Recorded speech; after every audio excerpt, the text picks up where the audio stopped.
Just make sure everyone's on.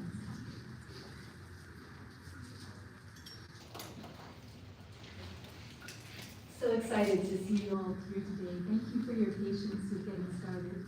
Our Indigenous partners just came in for Vancouver, so we're very grateful for their journey, and we wanted to make sure that they had a chance to catch their breath. We will open with a blessing, and perhaps you can share a few words about the blessing.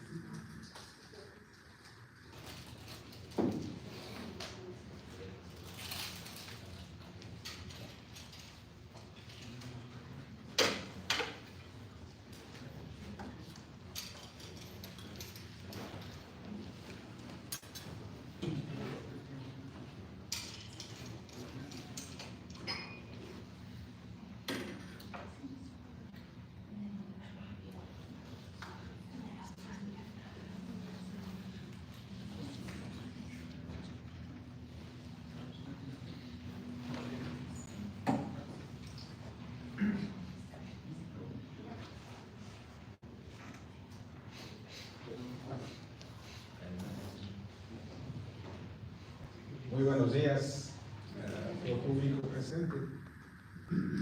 Un gusto estar aquí. Y gracias por la oportunidad de hacer un saludo espiritual importante desde la vida de la Amazonía, más que todo de Ecuador, del pueblo de Sarayaco, una provincia de Pastaza. Good morning, everyone. I appreciate being here, and it's an honor to have the opportunity to do this open for blessing, and in particular of the future people of Sarajevo from Ecuador. Normalmente lo hacemos en círculo, pero bueno, en esta ocasión nos toca adaptarnos a lo que ahora estamos aquí presentes. So we normally do it in a circle, but for this occasion we will adapt to this setting. Es un pequeño saludo a través del tabaco. El tabaco es un tabaco elaborado en tierra, en territorio. Es la vitamina para fortalecer el espíritu que está dentro de nosotros para comunicarnos con otros seres del bosque, de la selva viviente, otros seres que no podemos ver, pero que los sentimos y lo estamos entrelazados con ellos. Entonces el tabaco es un medio de conexión para la salud, para estados emocionales, inclusive nos ha servido para combatir el COVID también. Entonces, este es un pequeño saludo que le voy a hacer y esperamos que sea de vuestro agrado. This is a small greeting that we do in our community, and it's with tobacco which we produce in our territory. And tobacco is it's a way or a medium to communicate with other beings which we can see but are in the forest, and which this tobacco allows us to connect with the spirits and other living beings in the forest. Según nuestra cosmovisión, es una anaconda de 4 cabezas, en el cual mis ancestros, mi padre, siempre ha bebido el tabaco para comunicarse a través de las plantas maestras. Es muy importante la comunión con el bosque amazónico. Entonces es un tabaco que tiene mucha simbología, y yo he traído esto desde Ecuador. Tenía mucho miedo de que pueda romperse, pero gracias a toda la seguridad han llegado aquí. Entonces los que desean pueden absorber un poquito por la nariz para despejar la mente y que este encuentro pueda, o este diálogo pueda ser fructífero en todo lo que vamos a proponernos y dialogar. Entonces, voy a hacer un pequeño música. La música se llama Conectando al ritmo del sismo en el corazón de la tierra. So this, I have in my hands a Shakti, which is Regeneration, and a Condor with 4 heads, which is a symbol of our culture. And we're going to use the tobacco, the ones that want to participate, to contain the tobacco, which allows us to connect with nature. And now I'm going to play a music from our culture.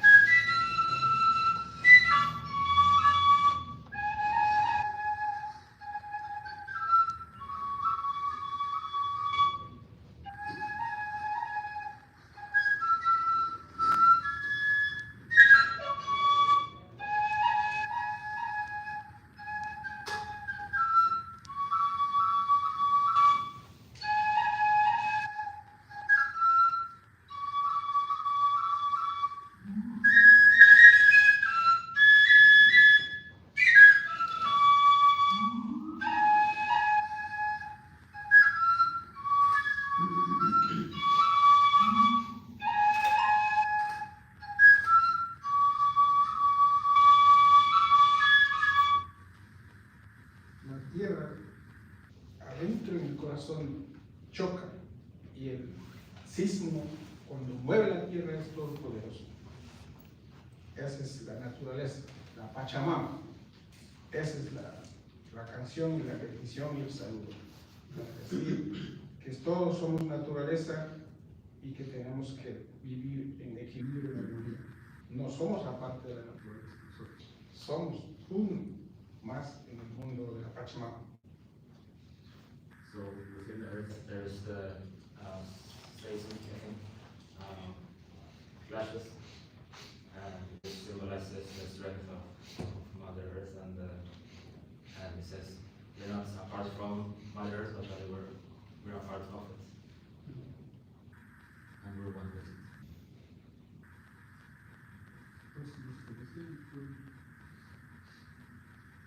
So the ones that want to try it can go ahead. It's tobacco in liquid.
blessing. Just to give you a little context, the idea is that, and many scientific studies show that people who use this ritual form of tobacco have much less mental decline, much less Alzheimer's, and I think it helps for allergies and for other kinds of breathing-related issues. So it's quite different from the tobacco that we know. And so one of the reasons that we are here today, we're here to celebrate leaders of regeneration. And in our time, humanity stands at a pivotal crossroads. We're not only climate change, but the loss of biodiversity, ecosystems are collapsing around the world, and human lives are endangered. 40% of human lives within the next 5 to 10 years, according to numerous studies. And despite unprecedented wealth and advanced technologies, green energy solutions, AI, and promising policies, resistance to change persists. So we've invited here today some incredible leaders in different areas of regeneration. And we've invited Indigenous leaders to share their perspectives as well, because they have succeeded where the rest of us have failed. They have lived in harmony with nature. They've been able to keep their traditions alive and not destroy the world around them. In our culture, it seems that our main forms of investment are typically in destructive industries, in ways of buying nature that has no longer is no longer part of the ecosystem. So if you think of coal and wood and all the building supplies that we use, they're dependent on nature, but we don't value living nature. And one of the biggest challenges that we face today as we run out of our natural resources is we have to change the way we value the systems that govern our economics and our values for what is important, our values for what needs to be measured and what needs to be bought and sold. You know, in our culture, we only value things that we can put a numeric number on. And of course, we cannot put a price on nature. We can't put a price on human lives. And so we have to change our entire way of looking at the value system. It doesn't mean that we need to have change that's disruptive. We can have incremental change, and we're now seeing the results of the green energy transition. We're seeing green energy that is providing solutions at unprecedented rates. We're able to make the switch to solar for many applications. And today we'll be hearing from people who are working in those industries, as well as those who are helping to shift cultural consciousness so that we can live more in harmony.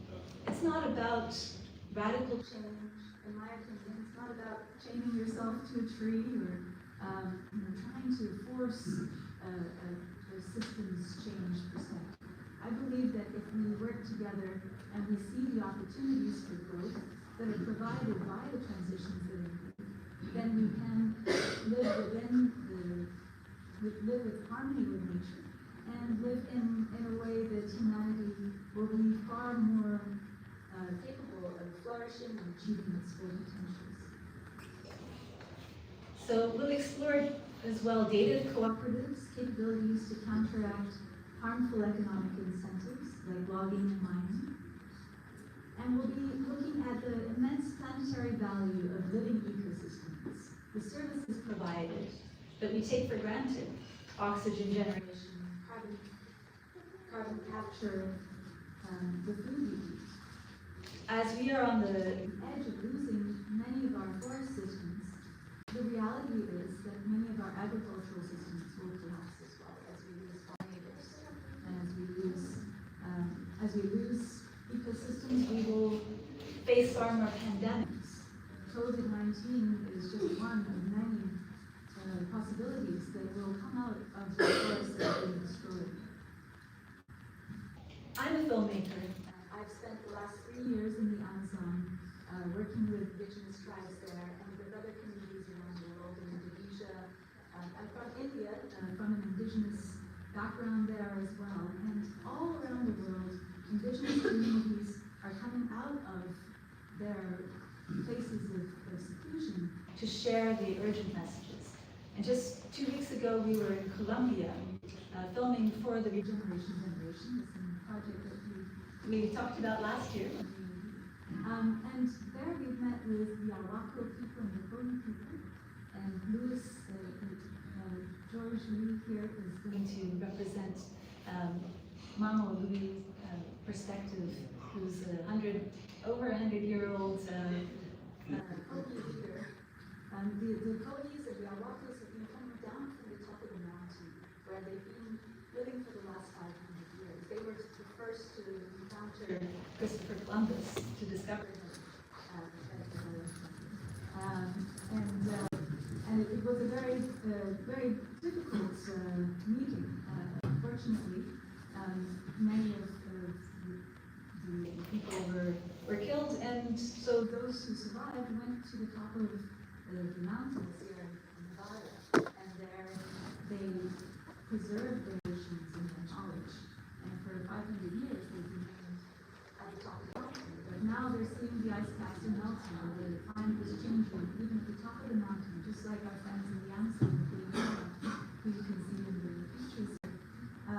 They're experiencing severe droughts in the deepest parts of the Amazon, as well as extreme flooding, an alternation that is extremely destructive, as you can imagine. And of course, we're all seeing that around the world.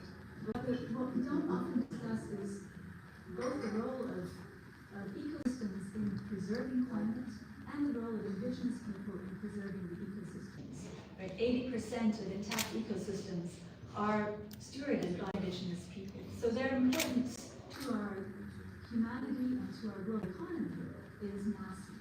And yet less than 1% of the financing that goes to support these ecosystems actually goes to the indigenous people, who are the people on the ground doing the work. So there's a huge disconnect as well between our financing systems and those who are actually doing the work. And they do the work not because they're getting paid, they're doing it because they believe that that is their responsibility as humans, to steward nature. And so I'd like to share that perspective on behalf of the Kriyanas and the Arhuacos who couldn't be with us today, that it is all of our responsibility. We have all been given this ability to steward the Garden of Eden that is our planet. And we're failing to her responsibility. And the consequences for humanity are dire. But rather than focusing on the negatives, we're here to celebrate visionaries and leaders who are standing up to the challenge, who are doing extraordinary things and proving to us that our systems are tools. Our economic system, our UN systems, our government systems, all of these are tools that humanity has developed for our own use, for our own betterment. And when we let the tools dictate how we behave, then we are losing the battle for our own humanity. We're losing our values, we're losing our compassion. And those are what should be leading our systems and our tools. So our hope with this conversation is to share some examples of those who are succeeding at shifting these systems, making the tools serve us and serve us serving them. And addressing the issue which many people have focused on regarding AI. People are very worried that AI will take over, AI will take away our humanity or be used for evil. And I'd like to propose to you today that AI is another tool, just like all of our other financial systems, our instruments, and our machinery. It's something that we can use to solve these kind of challenges. The main issue, of course, is if we use all of our resources to power the AI, if we fail to stand up to the challenge of having green energy to power our systems, then AI will destroy us, as will all of our other toys that are currently being given pride of place over the human lives that are already being lost to the climatic factors that we've induced. So, without further ado, I'm going to ask Hank Rogers to share his incredible story of how he and his team and his concept of making Hawaii green has succeeded wonderfully. And it's because of the collaboration of a few wonderful people who refuse to say.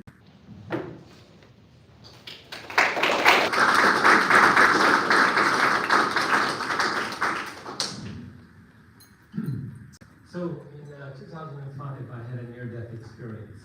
It was in the form of a heart attack.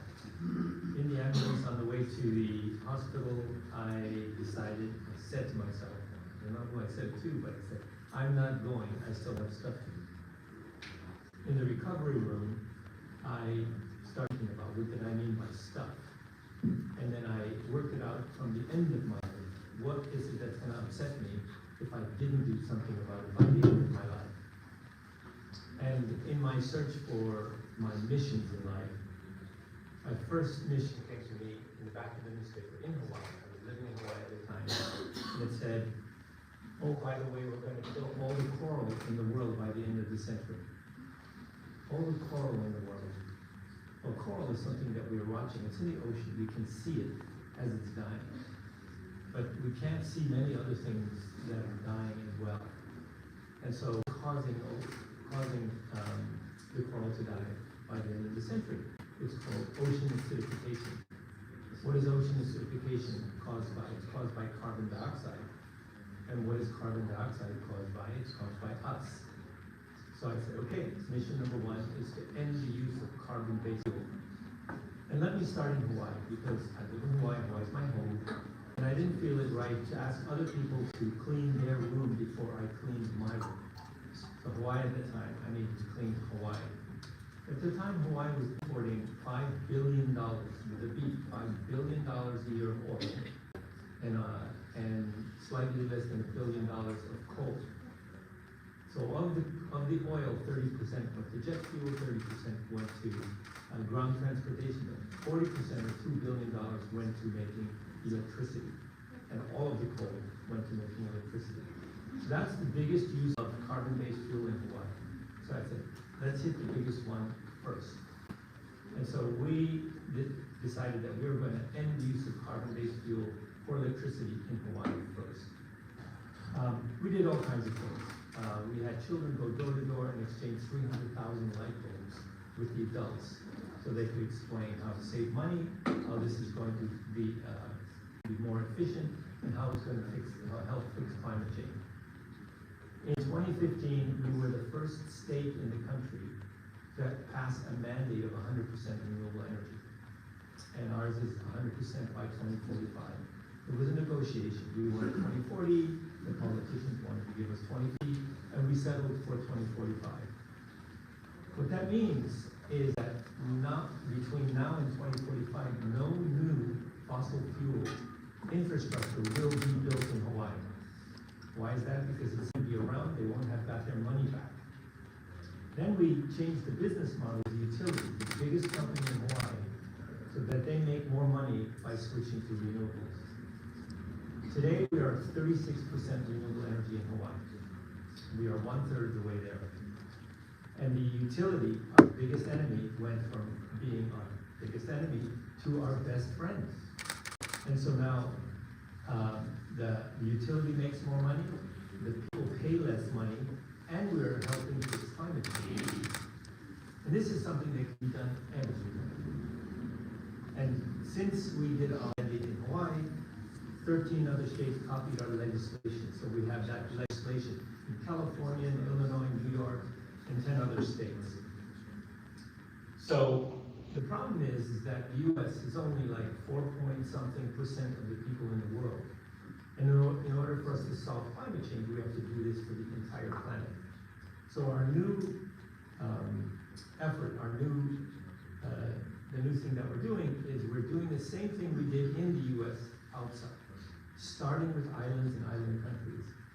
So to date, we've brought 18 islands to Hawaii. I've got, I think this is the last score. I've got 10 of them on my hat here. So what we do is we bring 4 people from each island, someone from the government, someone from the utility, someone from the regulatory agency, and someone from the community.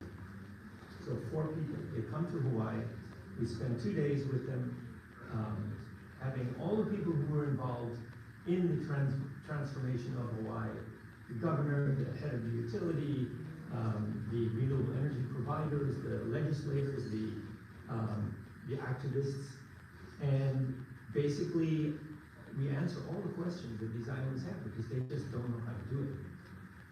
And it's not a question of, how can I say it? It's not a question of not knowing how to do it, it's a question of willpower. Because at the beginning of this whole thing in 2005, I had no idea how to go about this. All I knew was that I was going to do it. And this is something that we all as humans, to fix climate change, we all have to just make that decision that we are going to do it. We're going to fix climate change. And we have to fix it by some date, because nothing happens in this world without a deadline. If I asked somebody to build me the Empire State Building and they said, yeah, it'll be done someday, that's just not good. It has to be done by a certain date. I picked 2045. 2045 is the 100th anniversary of the United Nations. What better date to fix climate change than 2045? We can totally do this. We have the technology. We have the money. All we need is the willpower. And that's what we're here to do, is to create the willpower. So when people ask me if I have hope, the answer is, I always answer, no, I don't have hope. I have determination. Because we are going to fix climate change. Thank you very much.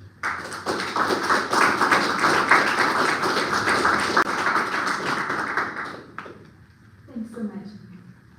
So we started in an unusual order because we're working with a lot of flexibility here to work around everyone.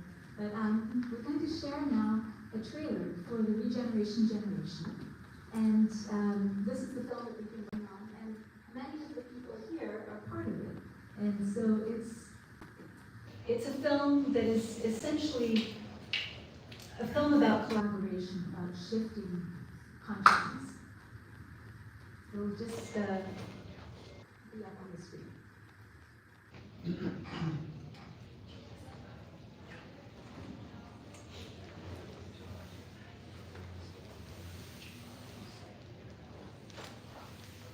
Can we turn the lights down? Can someone turn the lights down?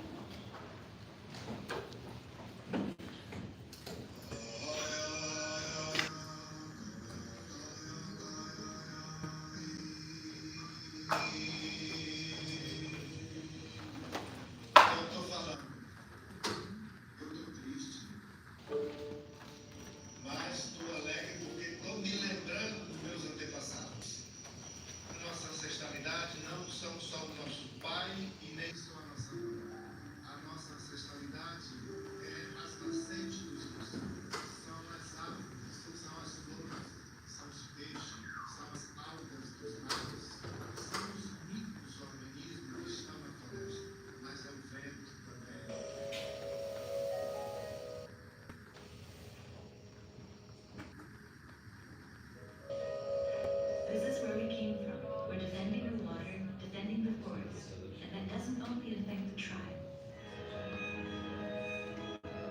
The work should already be high, and the rainy season should have started. But climate change impacts the whole life cycle here.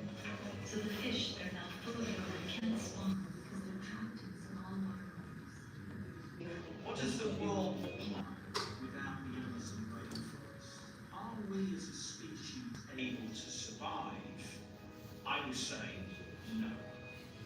The Amazon is the largest tropical forest on the planet. The Amazon has also the largest biodiversity on the planet. But the Amazon is under a very serious and great risk. Restoring meters of square kilometers of forest is absolutely necessary to combat climate emergency, to maintain biodiversity, to save the planet. The Earth has undergone 5 extinctions were at the beginning of the 6th. That means that 7 out of 8 people died. We're not in a period where we carbon neutral. We have to be carbon negative. That's ultimately just a decision. We made the decision in the black, and we're so far ahead of schedule. It gives me hope. Our teacher is the forest. If you look at the forest, it's a collaboration. We decided to walk around the world with our prayers. It's not touching hearts that will raise consciousness. World civilization has belatedly come to an awakening of how much we have to learn in indigenous peoples. What is regenerated? Nature is generated. But we live so far away from nature that human constructed that we actually are taking away from our nature. There's what we can learn from our ancestors to do regenerative farming, jungle restoration, or the well-being of all. You need investors that are prepared to allocate a small portion of their portfolio to projects that make a real difference. In my mind, it's always a moral obligation for them to put part of their allocation into things that they have been very vocal about. They have to back it up. We have to start by asking the question, who owns the forest? That is not a question an economist can ever answer. Us doesn't belong to us, we belong to the earth, so it's exactly the learning really. We need a lot of voices, we need science and indigenous knowledge, which is what we're doing at UNESCO, developing the tools for declaration on the ends of climate change with the Secretary General. And how do we represent future generations at the tables where decisions are being taken? Eu sou uma jovem, né, que estou aprendendo a liderar, né, junto com meu pai. Eu sou defensora do mundo. We are the CEO, the Chief Ecological Officer. We are not asking that.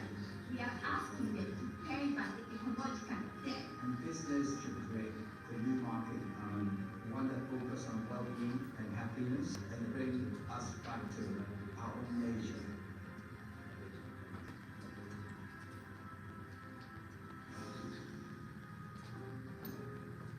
A gente sabe que é uma missão não minha, não sua, né? E é uma missão de todos, desse tesouro que ainda está vivo. Join our journey, be the Regeneration Nation.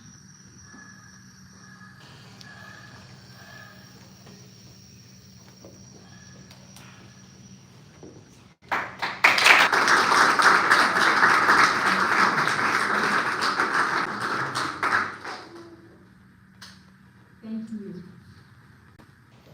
So I'm Indrani Pal-Chaudhuri, and I'm a convener today. I'm so grateful to Andreas and Gail for being the conveners with me today.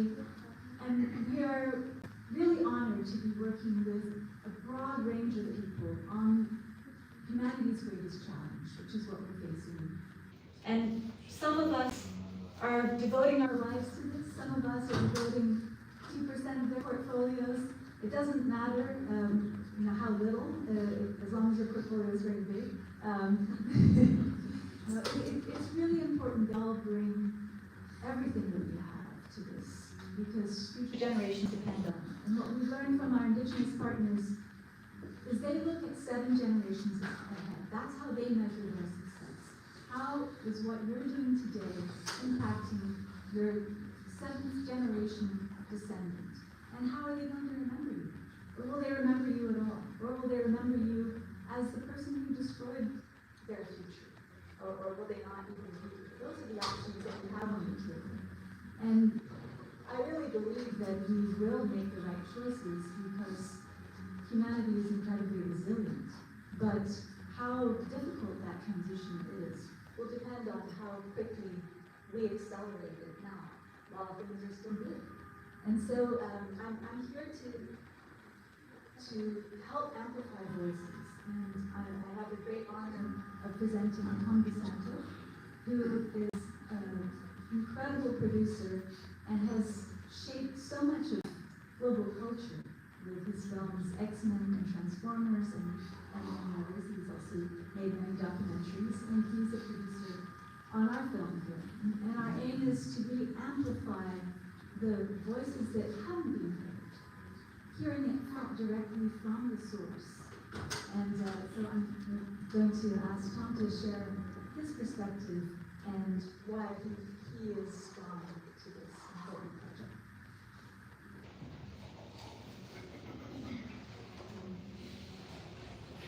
And don't worry, I'm putting on a timer, so respect.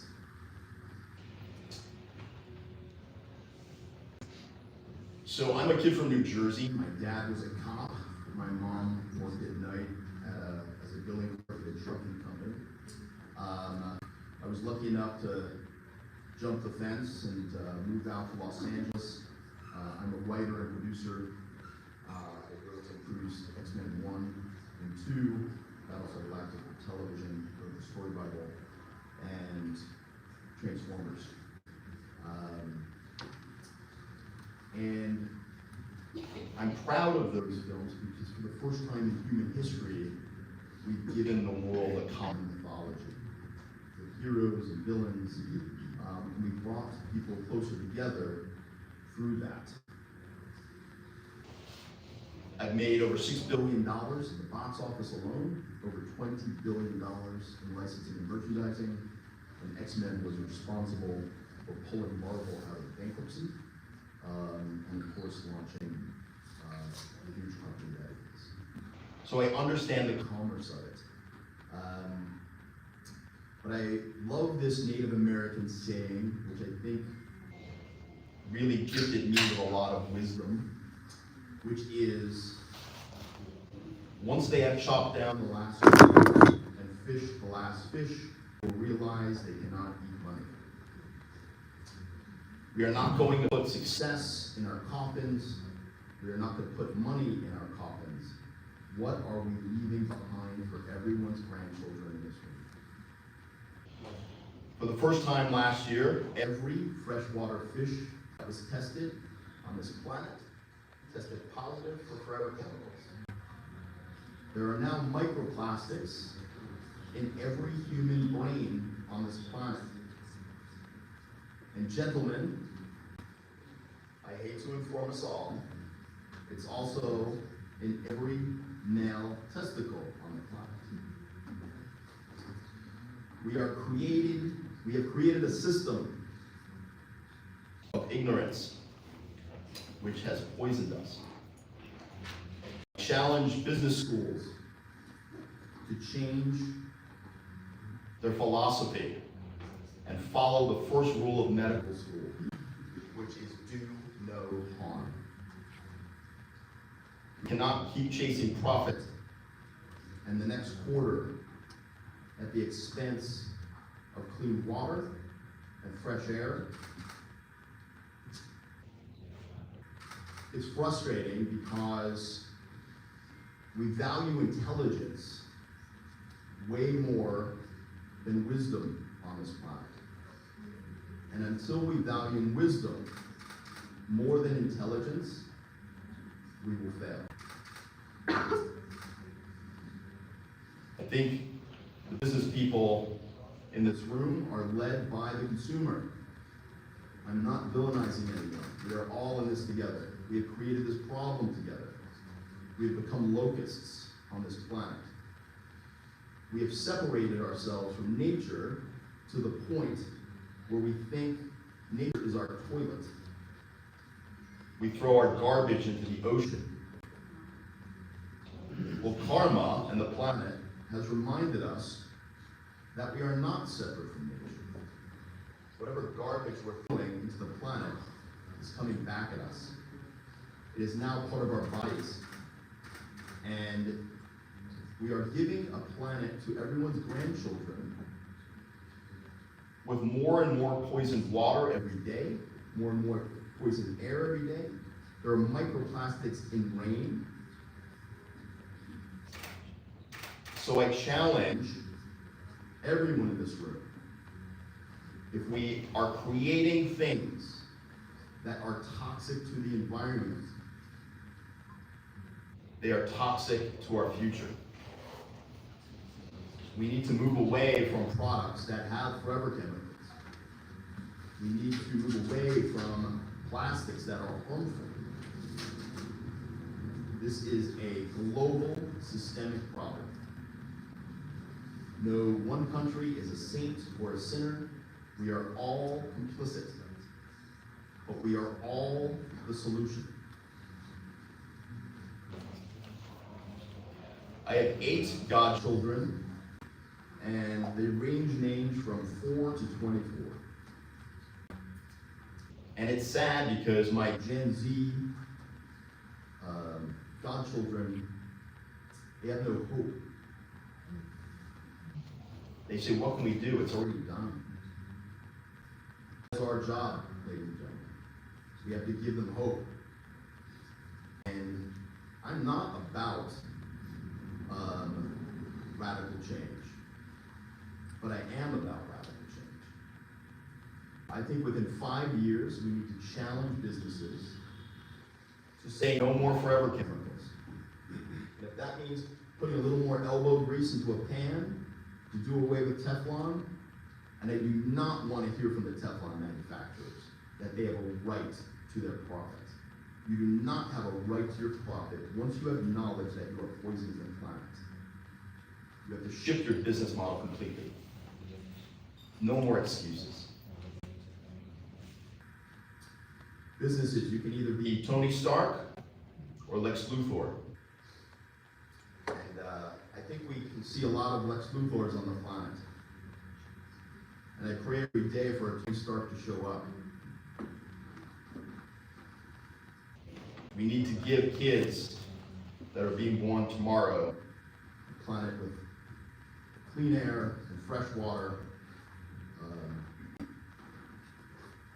Otherwise, they will find out they cannot eat Bitcoin. Thank you.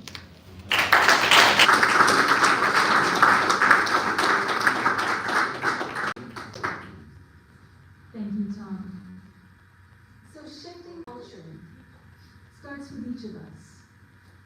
One of the things that I've learned from the journeys with Indigenous people is that until we have peace within ourselves, until we are at peace with our own nature, it's very difficult to have peace with others. I believe that events like this can be great catalysts for collaboration and for looking at different ways to solve the problems together.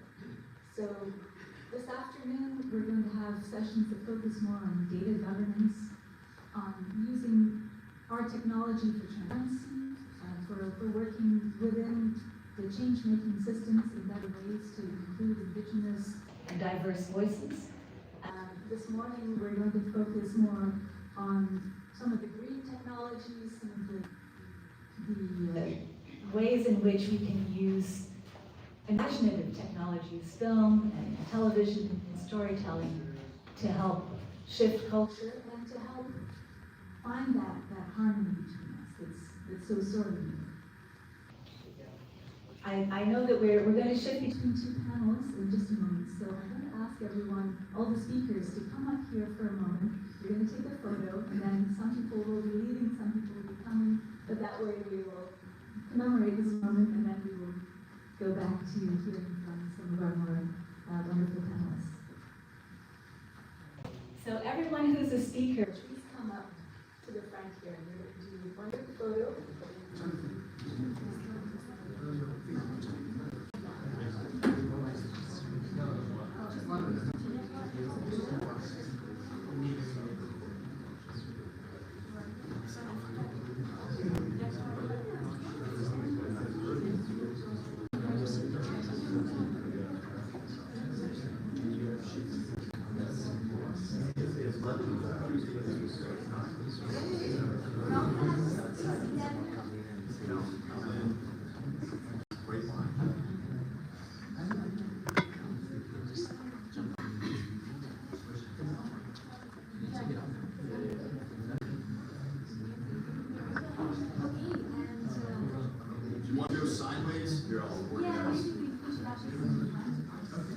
Actually, backwards, give them more.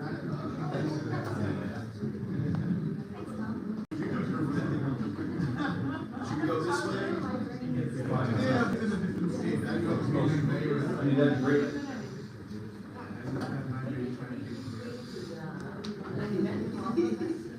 All the way to the wall, please. All the way to the wall, thank you.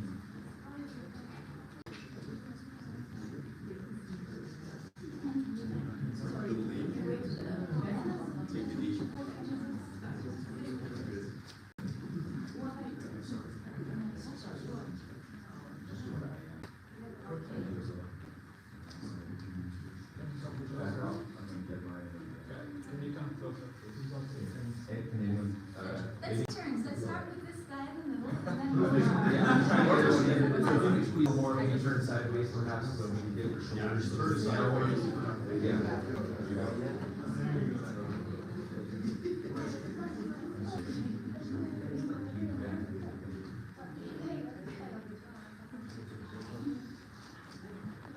Okay, one right here.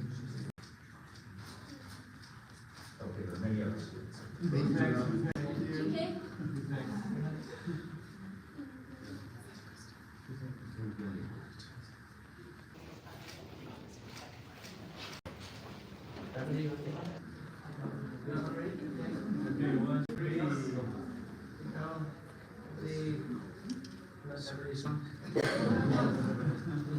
Everybody looking right here. Beautiful.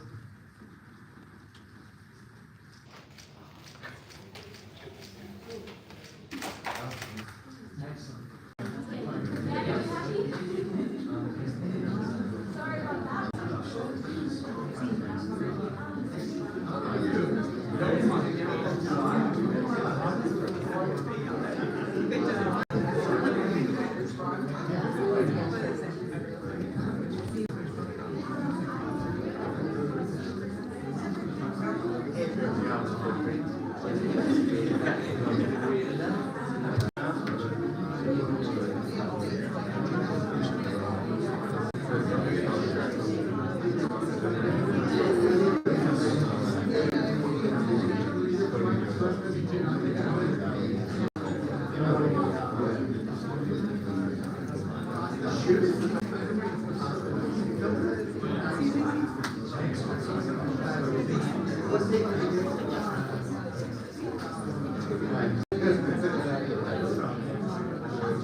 Sorry about that.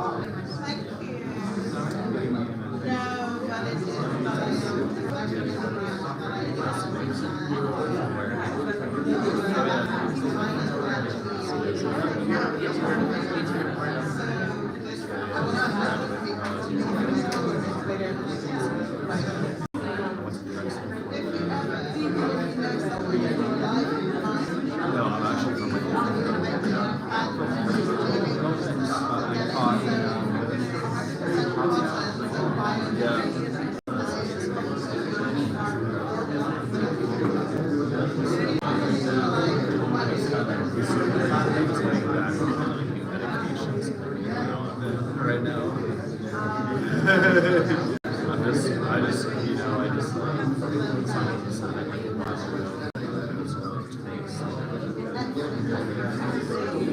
Are you also gonna film that on Thursday? I don't know. Hoping to find you. Okay.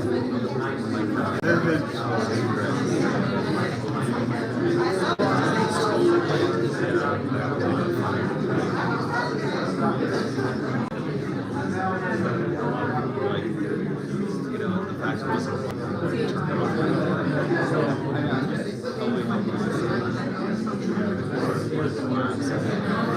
it's I'll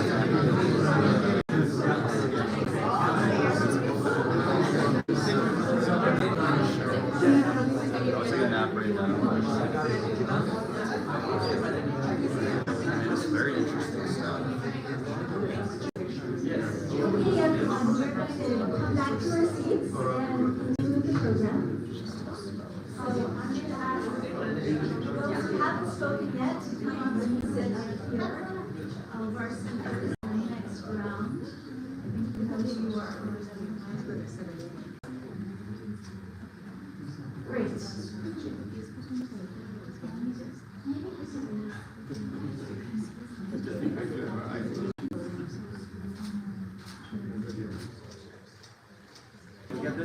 Okay, how's our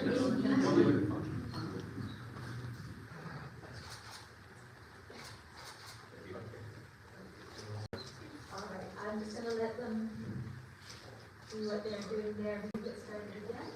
Just give me.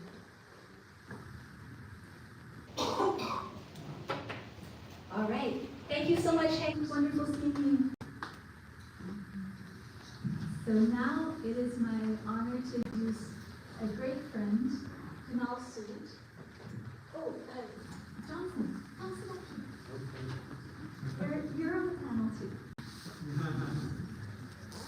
So you have a seat. I know. Next time. So Kunal Sood is a dear friend, mentor. He has been really such a wonderful advocate for women, for global health. I'll let him share a little more of what he actually does because it's very broad. But I wanted to just share that his perspective on global health, which really incorporates mental health, planetary health, really aligns in so many ways with what we're speaking about today. Looking at collaboration from a perspective not of the confrontation, pointing fingers for who's responsible for our world today, but rather looking at how we can work together and find those solutions. Thank you. Good morning, everyone. My name is Al. I'm the founder of Be the Planet, as well as Be the Future. And I'm very honored to be here. Thank you, Indrani. Thank you, Andrea, wherever she is. And thank you, Gail. And all of you that have worked so hard, I know you to do these things in life. As part of what I do, I don't want to bore you with who I am. I'm actually going to take a playbook out of what I've learned to inspire you all to what we've heard so far, to take the next level of what we need to do. You see, while I believe climate change is a threat, I do not believe it's our greatest global grand challenge.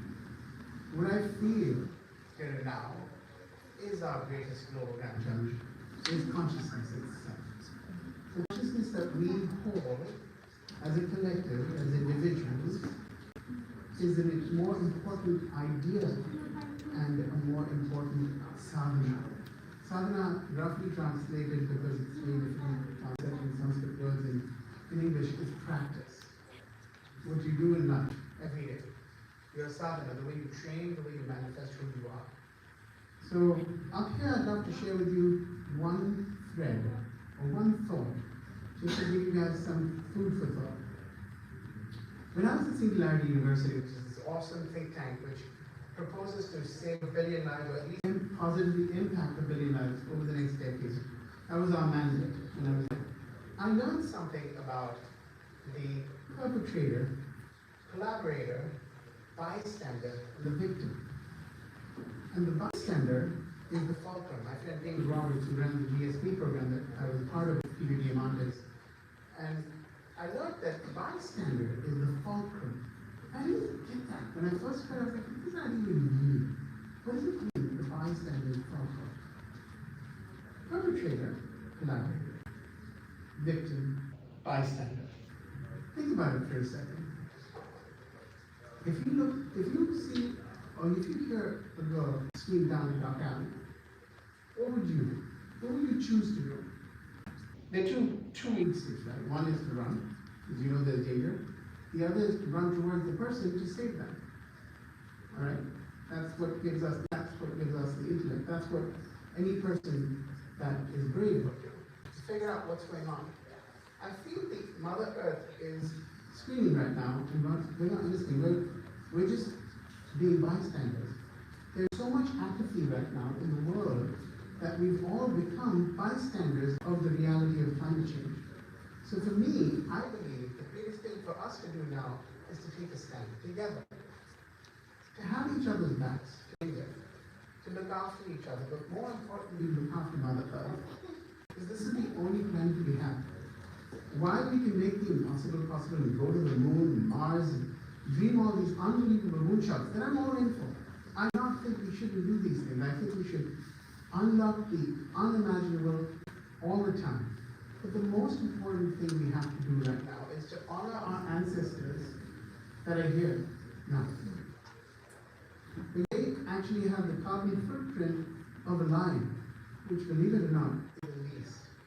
Whereas we, as citizens of New York City, global as we may be, we have a carbon footprint the size that we cannot even measure in terms of nature or Mother Earth or reality of any animal kingdom survive. We're losing species at an alarming rate, and for some reason we just forgot who we are. You know, AI, all these unbelievable new technologies, yes, disruptive innovation is going to take us further and faster than we've ever been before. But the truth is we can become omnipotent more powerful and still be like dogs that eat each other in the bowl. I feel like I want to leave you with one thought. Who will you choose to be as a leader in this world? Who do you choose to be as a leader in this world? You know, I feel like the most important question right now is, of course, ask yourself, who am I? What kind of leader will I be? What kind of legacy will I leave? Why am I here? But the much more important question is, who are we together? And how will we act in our lifetime so we're proud of who we are when we arrive at that exponential future? I'm going to leave you guys with this thought. Yesterday, day before yesterday, I just did a summit at the United Nations to kick off the Summit of the Future. In that summit, I shared for the first time my new project, which is focused on 4 pillars which come from my indigenous learning and my own culture, where I'm from India. Seva. Seva is service. Living a life of service. Serving something that's larger than yourself. Not just you. Like the earth, like Mother Earth. Like we the planet instead of just we the people. Exactly we the people as human. Sangha. Us, the community. More than a community, it's more for us to become a family. Not only have each other's backs, but have Mother Earth's back. The Lord knows we need it. Sadhana. Probably the hardest and the most important thing to do. If you look at the leaders that live this world, that made the difference in this world, Mother Teresa, Mahatma Gandhi, Martin Luther King, they didn't just think about being extraordinary leaders. They trained to become extraordinary leaders. And when the time came, they took action. They took a step. They weren't bystanders. And the final word that comes in my culture is for the Noble Path. So I will leave you with this. Don't be a perpetrator. Don't be a victim. Try not to be a collaborator. But never, ever, ever be a bystander. I'm going to leave you with this quote. It's going to change my life.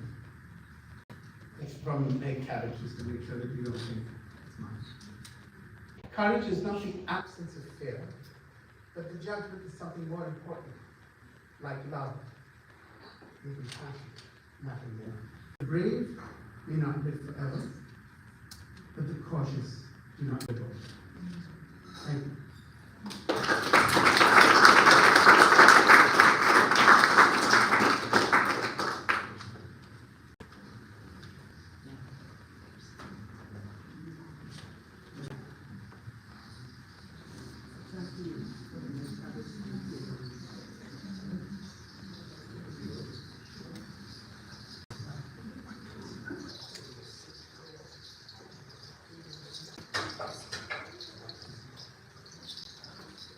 All right, wonderful. Thank you so much, Kunal. So now we're going to move to talking about solutions. First, I'm going to introduce Julia Jackson. She has done really interesting work. She has created several nonprofits that are addressing many of the issues that we're talking about today. And she's also a second generation business. So it's really interesting to see how we can combine this and doing good and find solutions along with it. Julia, maybe you can introduce yourself a little better than that. Thank you so much. That was actually a lovely introduction. Hello everyone, thank you for having me here. My name is Julia Jackson. I'm a second generation proprietor of Jackson Family Wines. My sister's actually in the audience. Thank you, sister, for coming. Yeah, we're here today to really talk about regeneration. I'm someone deeply committed to supporting solutions that solve the climate crisis and biodiversity loss. Back in 2017, we had a wildfire that decimated my community. It was $9 billion worth of damage. And that really was my aha moment, seeing the hospital on fire and drove through a narrow corridor of fire on the freeway. To be honest, I went through a cycle of despair and hopelessness. But then I emerged with this conviction and deep determination. I know my friend Hank Rogers spoke about determination. And an understanding that there are solutions to solving the climate crisis. So one of my friends, Paul Hawken, who wrote the book Drawdown, 100 Solutions to Solving the Climate Crisis, that map, model, and measure what we have to do in order to turn this crisis around. He mentored me, and he really showed me what was possible in terms of all the solutions. And not all solutions are equal. There's a ton of misinformation out there around geoengineering, with sulfuric acid, aerosols being dispersed up into the air, seeding clouds, seeding phytoplankton with iron. So there are solutions. A lot of people talk about carbon capturing technologies. The reality is they're highly inefficient, and one of the largest solutions to solving the climate crisis is honoring Mother Earth and not destroying the carbon sinks for which life lives. So I ended up losing my home a few years later after becoming supporting and providing catalytic funding to climate solutions organizations and individuals. And it's a very hard thing to go through, losing your home to a wildfire, fleeing in the middle of the night. But I still remained committed to supporting communities and the solutionists. So I founded an organization, grounded.org. We've provided catalytic funding to a number of climate solutions organizations who are having mass impact in the field. A lot of them are very low overhead and more grassroots. So I've tended to, I know we need the larger green NGOs, but the smaller groups are imperative and they receive such little funding. So grounded.org is the organization I founded, and I love my team. We really work at the intersection of where culture meets climate solutions and really finding policy wins. So we're behind invoking the Defense Production Scenes, we're behind the scenes with the Inflation Reduction Act, and we're behind the scenes in getting people to actually understand that the Convention on Biological Diversity is extremely important. And people need to show up and take it seriously. And ironically enough, well, the U.S. never signs anything, but the U.S. has not ratified the CBD. And we're the only country in the world other than the Holy See that hasn't ratified this treaty. And there's a massive financial gap with nature funding. And I know we're here today to talk about regeneration, but some of the orgs I'm most passionate about are actually indigenous.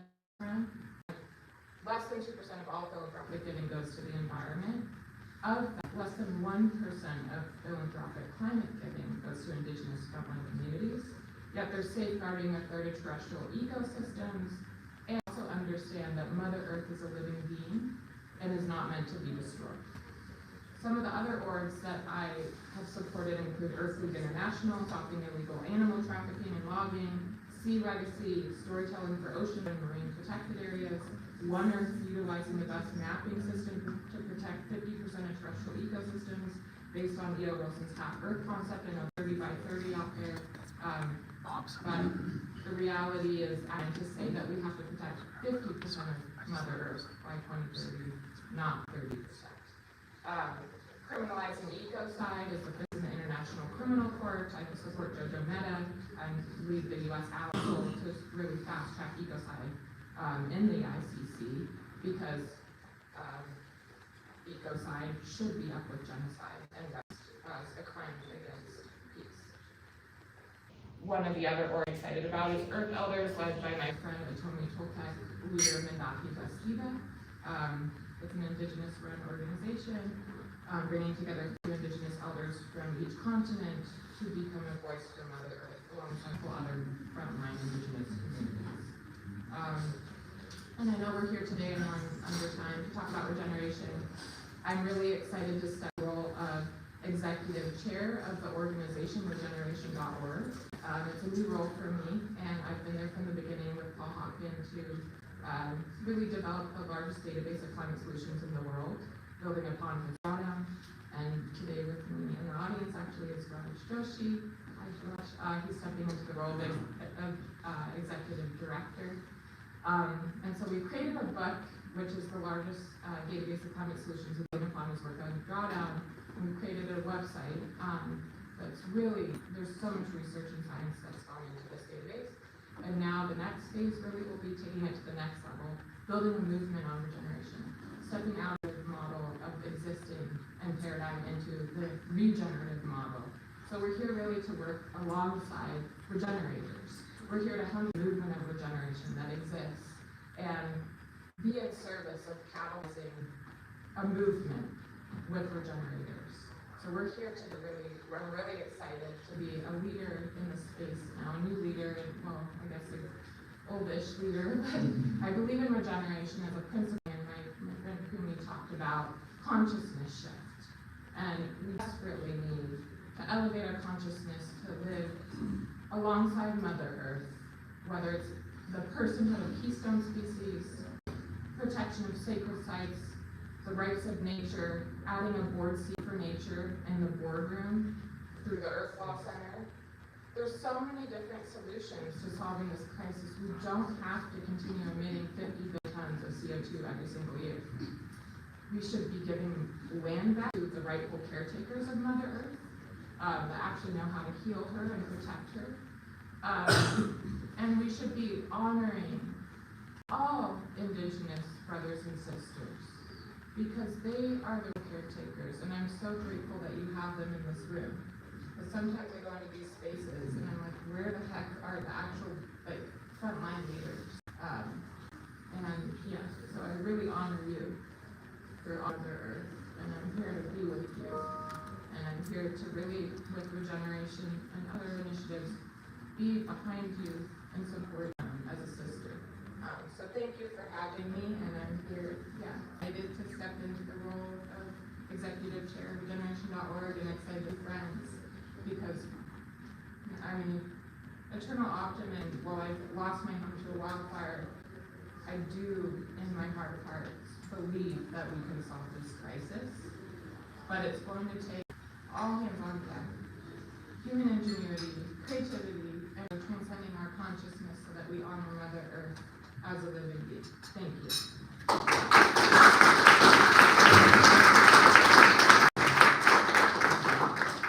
Wow, Julia, that was so amazing. You covered all the things that I was going to say today. I'm so excited.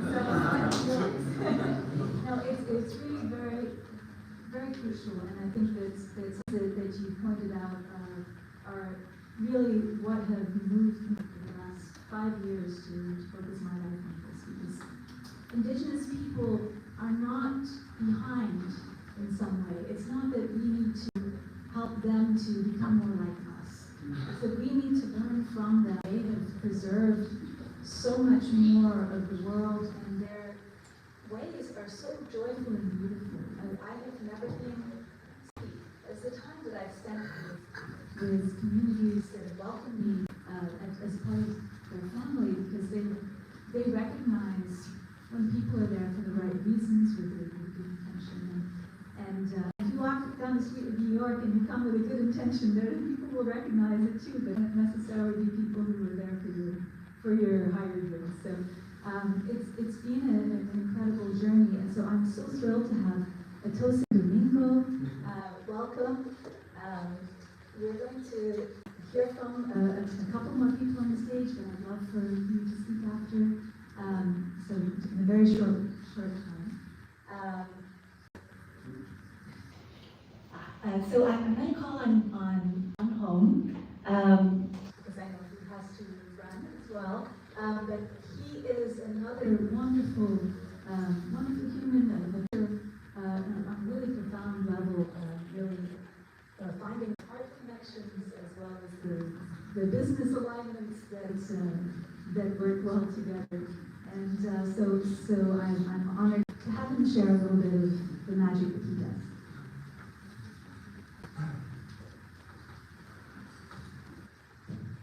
So first and foremost, hello, can you hear me? Yeah. Great, yeah? So, first of all, the things that I want to frame. One, I want to come to a place of connection. Another one, I want to come to a place of privilege. And I think, first and foremost, as I look at the audience among us, I think it's important to call out my privilege of my gender and my color being in one of service, in one of looking out and seeing these folks and the smiles and the love and the connection of trying to find my personal regeneration, but also a collective. And when we think through that a bit, I love what I've been hearing about the optimism. I think people here are optimists see connection. We have the fortunate ability to see that everyone can give one another and collectively do something. So my work, privilege. I have the privilege of working and seeing some of the most wonderful people on a daily basis, connecting them to a regenerative and just transition, and looking at the complexity that humanity has in front of us that we have to solve. We always say in our organization that climate is not a technological transition, it's a human transition. And when we look at the human transition, it's a little about framing balance, or power balances. And so just a little bit of framing of what we're looking when we see the world. One of my good friends, Atosa Sultani, Atosa, good seeing you. We spent some time actually with Indrani last year, Davos. Now Davos is a really awkward place because you see the power disbalance in full sight. And Atosa on stage said something that has resonated and stuck with me, which is the current capital system is life blind. It doesn't care about the trees it's killing, does not care about the people it's it cares about a profit and loss statement. And I think that's a beautiful way of framing. I say beautiful in a second because it frames the disconnect between what we're up against and what we need to solve. I think it's also important in my shoes to talk about 8 men control more wealth than half the global population. You have corporates right now, especially in the oil and gas sector. They get monthly $8 trillion a year from subsidies, while, for example, Saudi Aramco last year was $120 billion. We need to account for that power and find a way to us to come together to solve that power. How do we look at that power in the eye and not fight against, but trying to fight for something? What these folks, the indigenous people, have been fighting for a long time. And that is one of us in a collective hope that the world can take care of Mother Earth, but also take care of ourselves. And so when we look at the world around us right now, a couple of things that gives me hope that I think I want to share out. For the first time, you're seeing this system that we're all in. You're seeing a media system that is owned traditionally right now by companies providing fear, divide, and blame. The good news is that's not the reality. There's 8 billion in this planet living world where it's harmonious with nature. You're seeing co-ops instead of capitalism going full throttle. And there's a conflict. My job in the work I think we all have in this room is connecting with what your work, connecting to the work that we're seeing. Your work and your advocacy coming together and creating that movement. A movement where I think other people really want to join. I think when you talk to some of these people, who own the power, they're not able to feel the heart and soul of what everyone has here. I think what we should do is a little bit more get out of this room right here where it's just to melt away and fresh, but we also have to work digitally out there, where this work and these languages and this words we're speaking sometimes is hard to translate. The one tidbit that I want to share, really important when you look at some of the work that's happening in climate, is you're seeing an interconnectivity of social issues and paradigms moving together. Polycrisis, if you want to call it. But I think climate itself is one of hope. It's one of restoring balance, restoring our soul. And when you look at some of the models coming up around community ownership, you see, for example, in the United States of America, we see a lot of division. But I don't know if anyone's paying attention to the legislative framework, the IRA. The first bill was put in place that actually incentivizes manufacturing, reuse, for the first time, the Americans Act. There's things happening right now legislatively that actually can help. We have a lot to do. It's important to see that. Number two, I think the last thing I want to say here, that wherever you are, whatever space you're operating in, those closest to the problem have the solutions to the problem. This is not a tech issue. It's an issue of saying we need to look forward for solutions. I think simple is just looking backwards, looking right in front of us, and seeing behaviors that already are existing that are in balance and harmony with the world, whether that's reuse, repurpose, whether that's just working together and prioritizing local value food systems and healthcare systems over a global supply chain that's extracting for the last 1,000 years. So thank you so much for your time. Thank you for your engagement. Thank you, Indrani, for your partnership and your myth-making wonderful opportunity with these people. And continue being you. Thank you.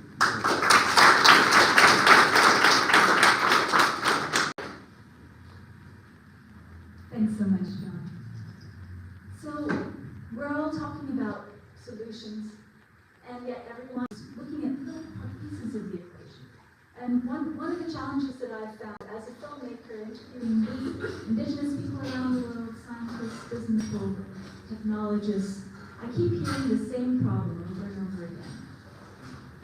It seems to come down to finance.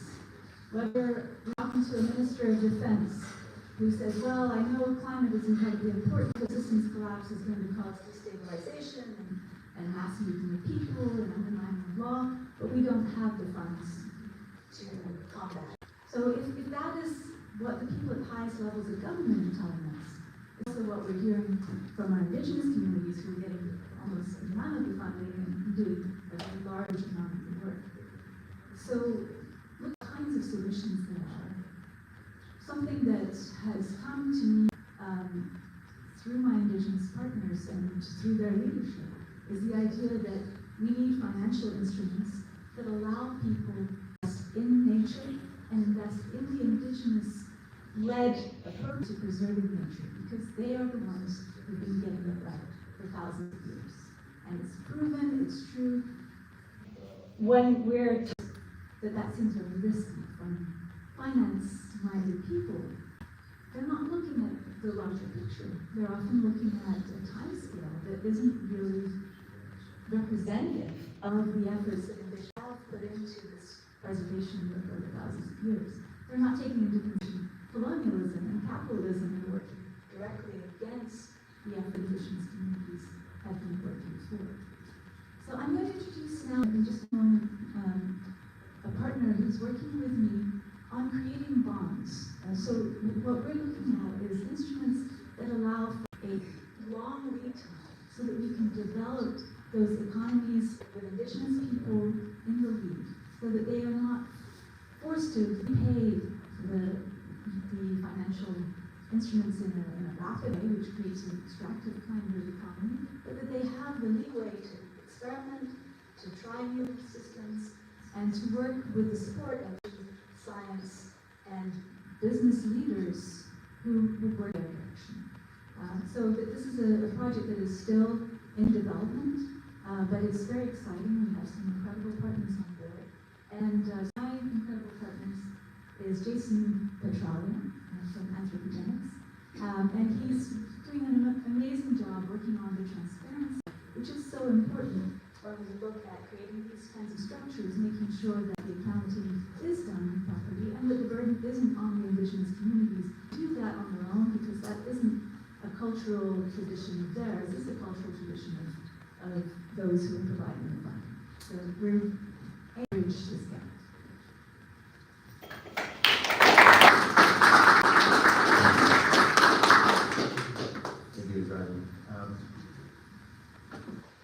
I hear a lot about sustainable finance. Our financial system is completely unsustainable. Our planet is burning. We are continuing down a path of our own. While more sustainable investment opportunities have emerged, current ESG, SDG, and green financial data is largely unaudited, inconsistent, and bring no real insight. But what if there's another way? My team and I at Intergenerational are setting out to revolutionize the system by creating and building a platform that will generate real-time, accurate insight around what matters most, around our life systems, around our water, around our ability to eat, about our ability to have communities. We call this impact intelligence. If we want to achieve the UN SDGs, healthy and thriving communities and resilience for the earth and humanity, we must build a sustainable financial system. This is the most important day of our lifetime. Together we can build a financial system that works for us and the planet for generations to come. The time to act and engage is now. I hope you can join us. I'm so excited about the work we're doing here and in partnering with Indrani's work, because as they rightly pointed out, the planet is blind to nature in many ways. Those systems don't exist. It is truly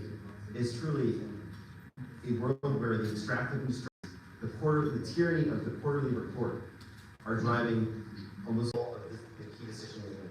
But it doesn't have to be that way. But we do need to build the systems, and it starts now, to enable a cleaner and better future. So I thank all of you. And by the way, technology is a part of this too. It can move quickly. One of the technologies helped birth a company that was #1 in the Inc. 5000 in 2017. Just some inventions and quick inventions. We haven't used, these were part of our lives 10 years ago.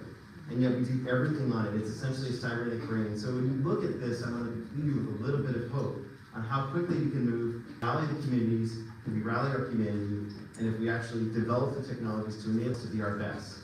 So thank you, and I will have time to spend with all of you. I wish this was a big circle. This was like a great family in the room. So thank you again.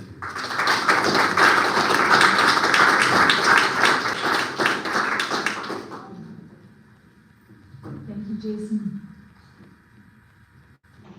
I'm going to call on Lance. I'm sorry, I'm dyslexic, so names are really a challenge, especially in the morning. I'm going to call on Lance to share a few words about storytelling, because as we figure out what we need to, one of the biggest parts of that is figuring out what are the questions we need to ask. What are the things that we take for granted that perhaps we shouldn't, and where do perspectives of storytellers help us to see outside of our own narrow windows. I've been fortunate to be an outsider my whole life, so it comes naturally to me to see things from a different angle than most. But how do we channel that and use it as a force? Because the stories we tell shape our possibilities for the future. It shapes our heroism. And our culture is really lacking in the kinds of heroes that could deal with the problem we face today. We often indulge in storytelling with heroes that have nothing to do with, or at best, a metaphor. Metaphor dealing with what we're facing. So I'd love to get his thoughts on how to use storytelling for good. Thank you so much, everyone. Thank you, Indrani. In 2017, Hurricane Maria ripped through the Caribbean, ripped through the country of Dominica, creating 226% GDP destruction and destruction of 95% of all housing. those are some overwhelming statistics, but there's not necessarily a lot of humanity in that telling. A gentleman named Philbert Aaron lived through that hurricane with his 7-week-old and his wife. He has since that moment gone on to become, and is currently, the UN ambassador from Dominica, to working to eliminate the threat of climate change. So what I'm here to talk about today is the power of storytelling. Numbers are helpful, they are interesting, but really connecting to a person really resonates and gives you something to walk away with. Dr. Philbert Aaron will be speaking tonight at an event hosted by my partner over here, John from Pixar Global. He'll also be speaking later this at Blue Planet Alliance at their dinner on Friday night. So you can see that the memory and the memorability of a human connection to a story can take you so much farther. My name is Lance Gould. I'm a former journalist. I was executive editor of Huffington Post, where I oversaw the opinions op-ed section there. I can tell you about the power of storytelling more in detail at any point. I started my own company called Brooklyn Story Lab, where we work with Pixar, we work with Blue Planet Alliance, we work with island countries all over the world to help them, island countries on the front lines of climate change, the most vulnerable to and the least responsible for climate change.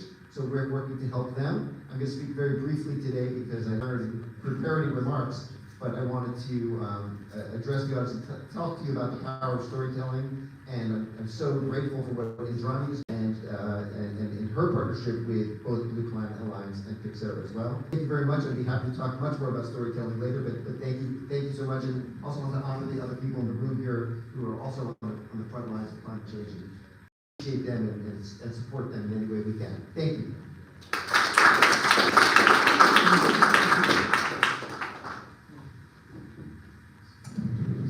Thank you so much. So I'd love to call on Jorge Luis, yes.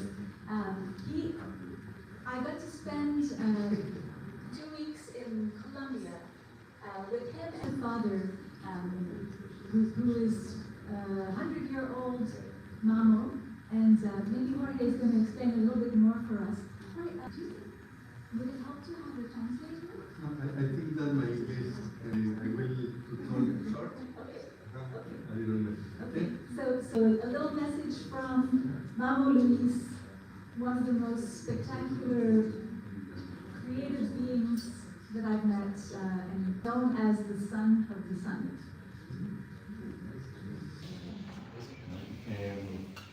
Thank you very much. First, I ask for this place, I speak from this place, the house, all the people who was living before us, this building, and give thanks to your ancestors also, wherever, and give thanks to our places, our families, our connections. Okay?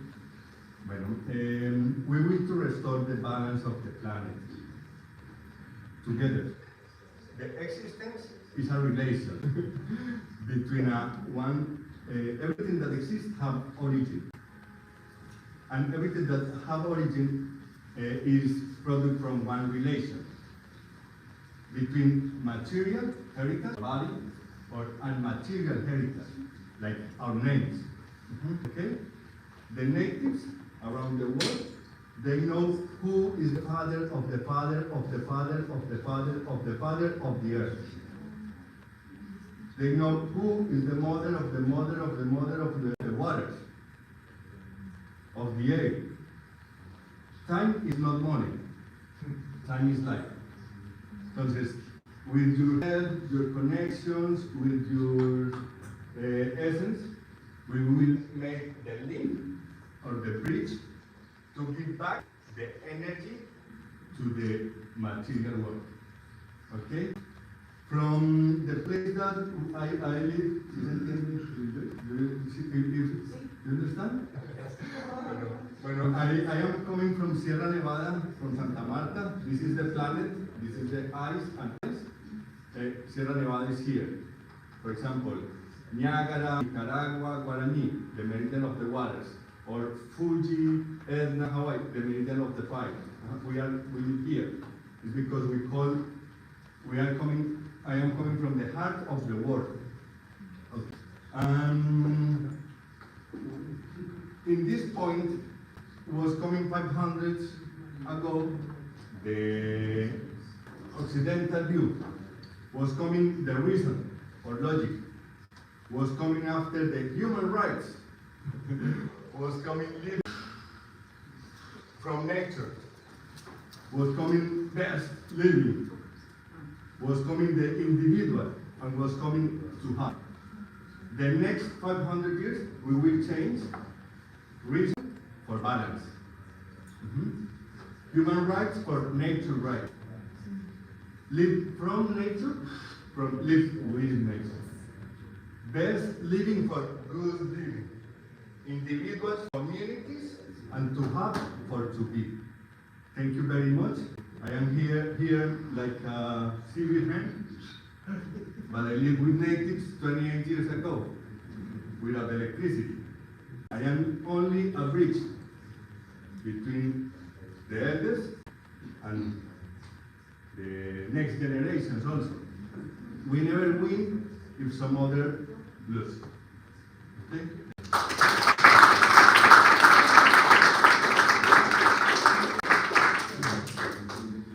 So I've had the honor of spending time with Jorge and his adopted father, and I'll just share just a few more words, maybe to give context to what he was just talking about. So the Mamos at the top of the mountains in Sierra Nevada, part of the world, they believe that that mountain represents the entire planet, and each elevation, each degree of elevation has different kinds of flora and fauna, which represent or have a lot of similarities in the world. That's something that when we were part of the X Prize rainforest, the indigenous people from Brazil that we were working with the PLENARY and they were blown away by the similarities between the rainforest and the small park that's left in the center of Singapore and their beautiful rainforest.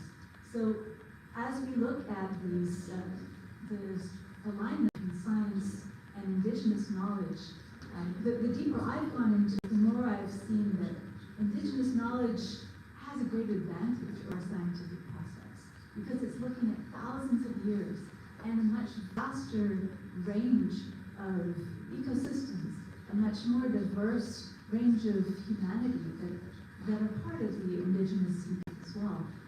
So there's far more samples. Sample size is massively increased. When we look at science, and it's not a competition, but it's just to keep in mind any of the ideas that science views as facts are creations of the human mind just as much as other creation stories, and they all serve great purposes. But we need to see them as a whole and learn from each other and find ways to connect the two. So I'd like to call on Atosa and Domingo to come and join us up on the stage here. And I'm going to ask you to say a few words.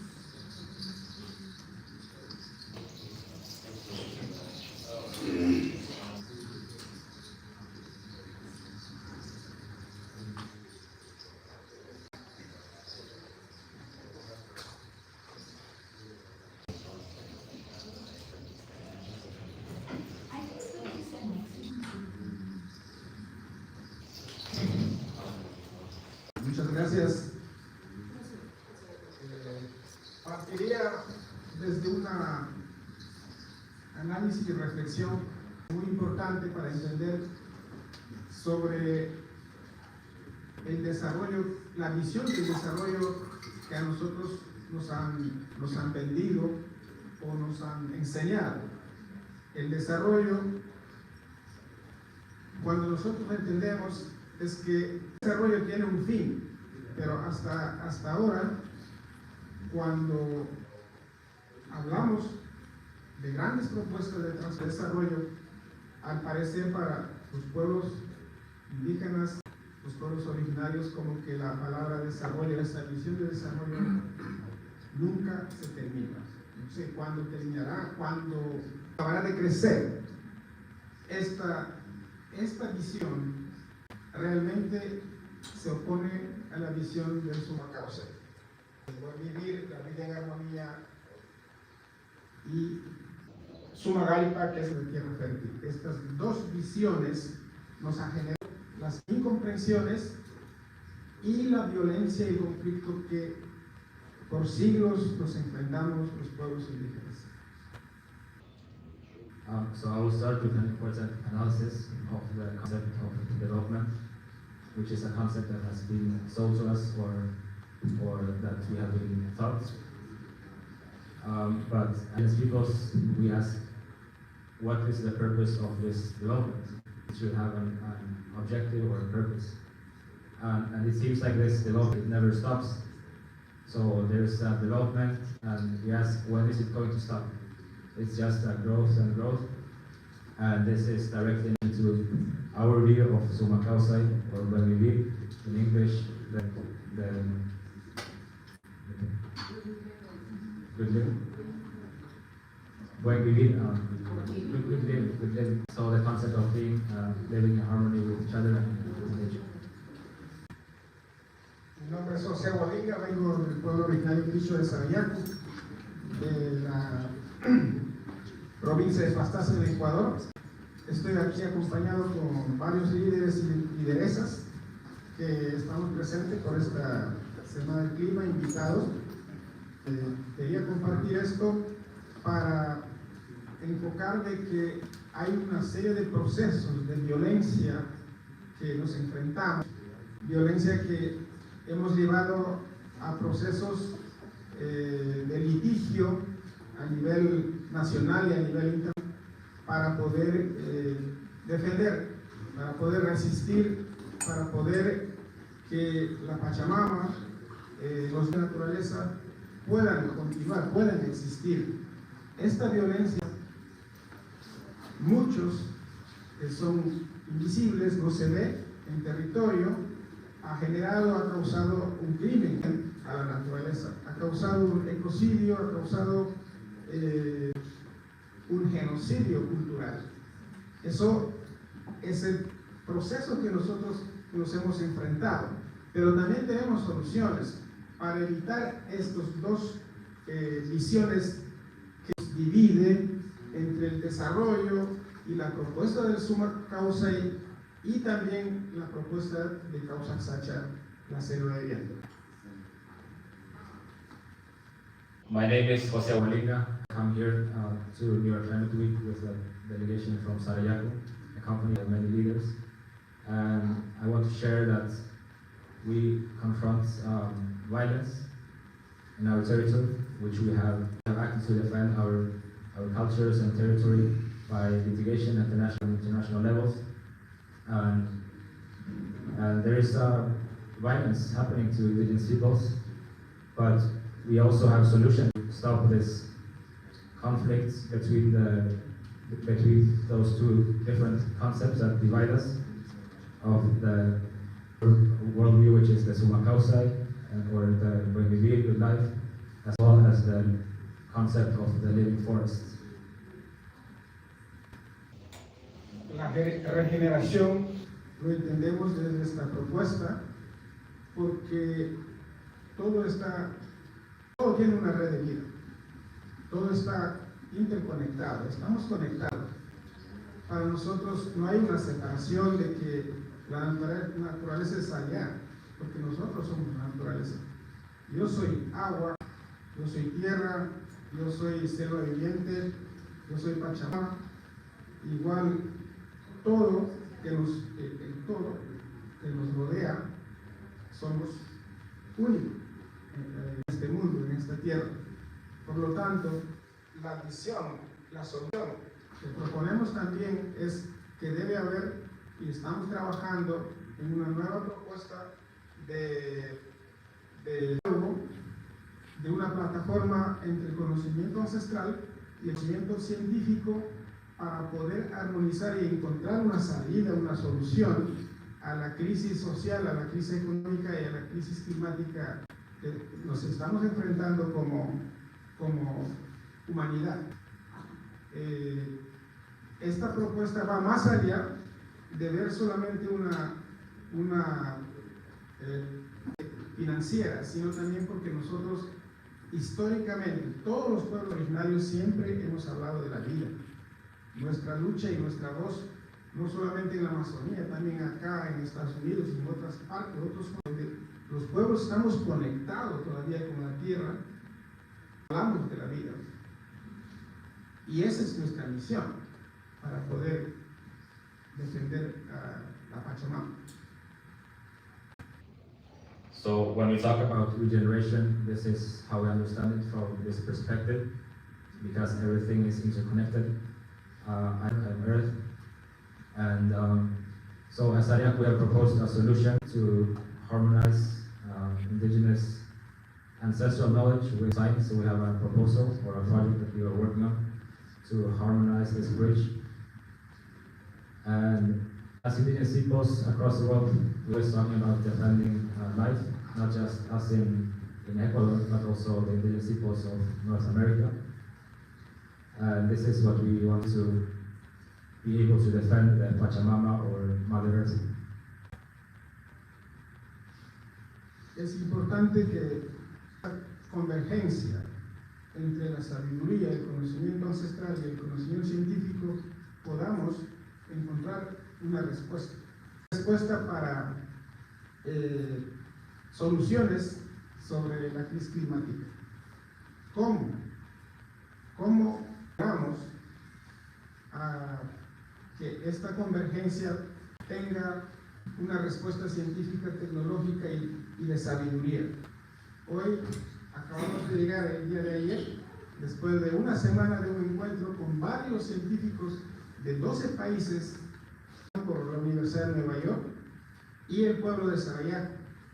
Un diálogo en el cual hemos estudiado el micelio, los hongos, la red de vida subterránea bajo el subsuelo y poder que los propios jóvenes sean actores quienes han estado con una serie de tecnología detectando bajo tierra sonidos, que es muy importante.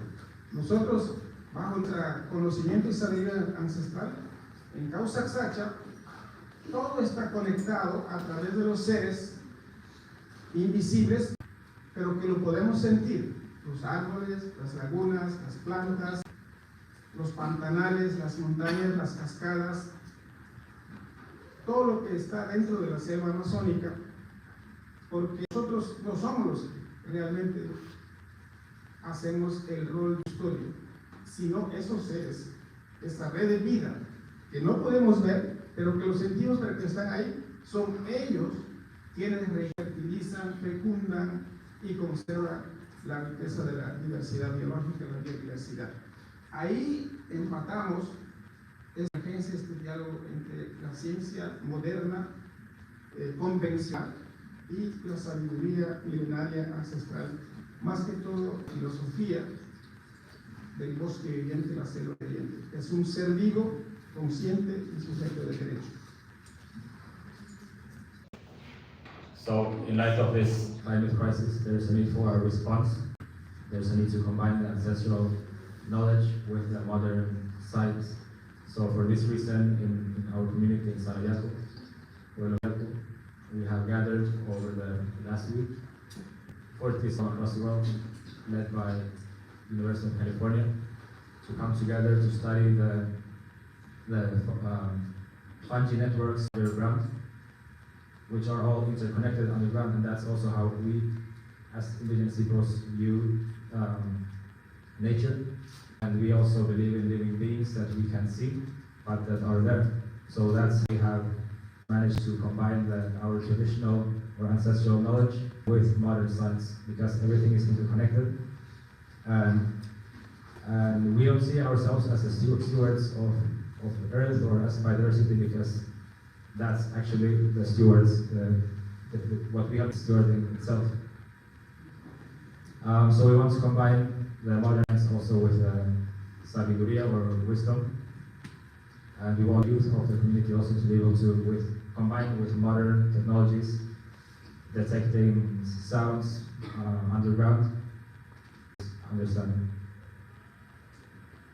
Para terminar, es importante democratizar la participación de los pueblos indígenas en el beneficio de los fondos del clima. En realidad, los fondos no están llegando directamente hacia los pueblos. Nosotros tenemos también nuestros planes de vida construidos de acuerdo a nuestra cosmovisión y la realidad, cómo vivimos en territorio. Para la gobernanza territorial, la autonomía bajo la concepción de la libre determinación como pueblos. Los gobiernos no deben tener miedo, los gobiernos deben considerar como un aliado importante en las soluciones. Hay una discriminación en los países nuestros, una discriminación institucionalizada, que nos pone, nos margina, y nuestros planes de vida no son tomados en cuenta en las políticas públicas. Entonces, tenemos que actuar bajo cambios en las legislaciones nacionales, porque ahí está el candado a través de leyes que no hemos participado directamente, y con eso nos pone a que los pueblos indígenas no podamos acceder a los fondos. Pero sí tiene que haber un verdadero ejercicio de democracia. Poder implementar, vuelvo y repito, nuestros planes de vida, la conservación del territorio, la conservación de la causa Xacha y potencializar las prácticas ancestrales, tanto en el sistema agrícola, en el conocimiento de plantas medicinales, la gestión sostenible o consciente del territorio, porque esos son realmente acciones concretas, soluciones concretas para aportar como pueblos y mitigar el cambio climático. Con eso. So to finish, I want to talk about the issue of climate financing or biodiversity financing, and there's a need to democratize how those mechanisms work, because the financing is not reaching the indigenous peoples, the indigenous communities that are there protecting biodiversity on the ground. And we have planes de vida or life plans, but there is no public funding for those life plans. There is no public policy providing for financing those plans, but the financing mechanism needs to be under a framework of self-determination. The government, they shouldn't see indigenous peoples as enemies or fear or indigenous peoples. There's a need to change this, and rather to see indigenous peoples as allies. But there is a current discrimination against indigenous peoples, in which indigenous peoples are excluded from those decision making and governance structures and financing mechanisms. So there's this need to shift, and also indigenous solutions to be part of the wider solution, such as ancestral agricultural systems and so forth.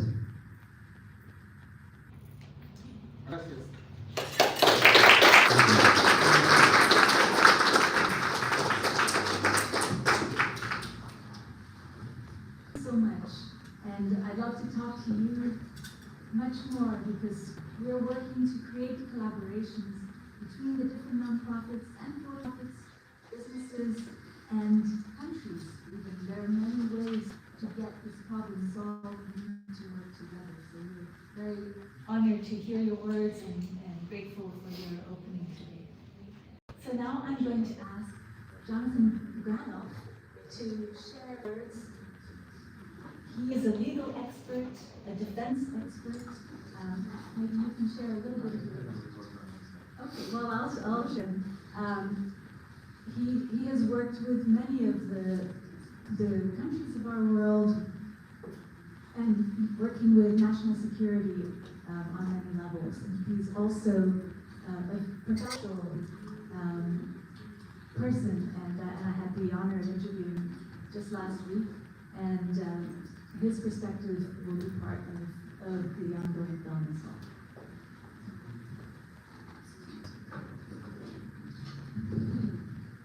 Thank you for convening us and allowing people to focus on what's necessary and what's good. Ideas matter. Ideas are things. One of the key ideas that governs the modern world is the concept of property. You think of property as a bunch of sticks. One of the sticks is you can rent it, you can change it, you can use it as collateral to borrow against it, and you can destroy it. So I have a house. I have no legal obligation to give it to my. And this has worked in a very interesting way. It's a fairly new invention for the human species. We simply cannot apply a property model to the regenerative processes of the natural world. It's utterly insane. Phytoplankton provides at least 6% of our breathing. Nothing could be more intimate, more necessary, more important, and more anybody. And yet we have institutions that are privileged by having immunity from wrongdoing, who are claiming a property to utilize the oceans, which provide our very breath, as a resource for profit. I was part of an interfaith initiative that brought religious and spiritual leaders up to Greenland, far up north, where we could see hunks of ice the size of hills crashing into rivers that shouldn't exist. Billions and billions of gallons of pure water coming into our oceans and potentially changing the pH of the oceans and the ability of sentient beings to breathe. Ripping and shining the web of sacred web of life, unconsciously, and privileged to do so by tax systems, economic systems that are driven by fossil fuel and other irresponsible practices, literally melting the polar ice cap. I saw this. I want to bear witness to what I saw. I also saw a field of stones that had been under 3 miles of ice in my grandparents' generation that was now open.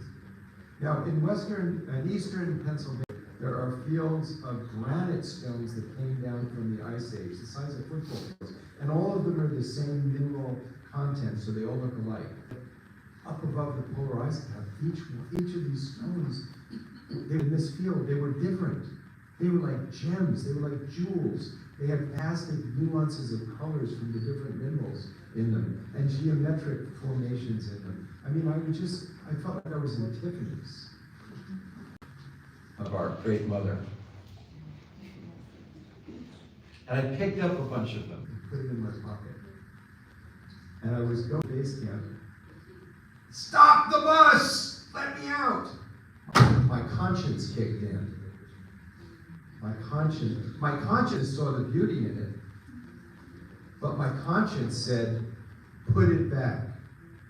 And all of a sudden, for me, the divine source and my relationship to the divine is something God has no image, has no form. It's a power that manifests as love and light, but has no form. It's a kind of idolatry. And I didn't understand the indigenous relationship to the natural world till I walked back and put each of the stones back where they belong. And it hit me. Not only is God formless and infinite and mysterious, but shrouded in love and light, but God is the giver of this web of life that's a gift that is our own life. It is our own breath. It is our own being. It is not just a piece of property that we have a right to destroy. And I understood what my brother is, but only by that experience. So I say we shouldn't be trying to expand consciousness, because that can lead to science application, more improved means to unimproved ends. To expand conscience. Because conscience guides what's right and wrong, what's good and bad, what's up and down, what has value. So you see people now have a system toward the world in which we have no conscious of future generations. We have a wonderful, law comes out of ethics, right? And the ethics, and the ethics of the Western world, the developed world, they're pretty good. Just not being followed enough. But we're able to talk freely here because of law. Because in a lot of countries where you don't have the rule of law, you can't talk freely. You can't build things of virtue. You can't criticize the state. Can't do it. But because of law, we can do that. And our laws of justice and equity are based on golden rule. I'm a lawyer, and when you say something in law, you have to give some sense to it. So I first testified to what I saw, testified how it transformed me. Now I want to say there is a golden rule that doesn't come in, it comes from the architecture of being human.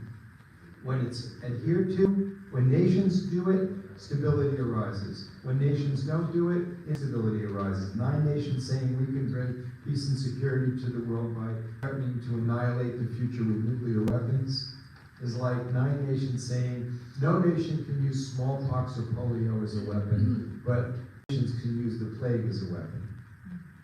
And it offends our sense of violation of the golden rule. So if you're a lawyer and you say the sun's going to come up tomorrow, you have to cite authority. My proposition is that the golden rule that tells us how we should live together is universal. So here's the proof. Buddhism, hurt not others in ways that you yourself would find hurtful. Christianity, all things whatever would that men should do to you, do you so to them.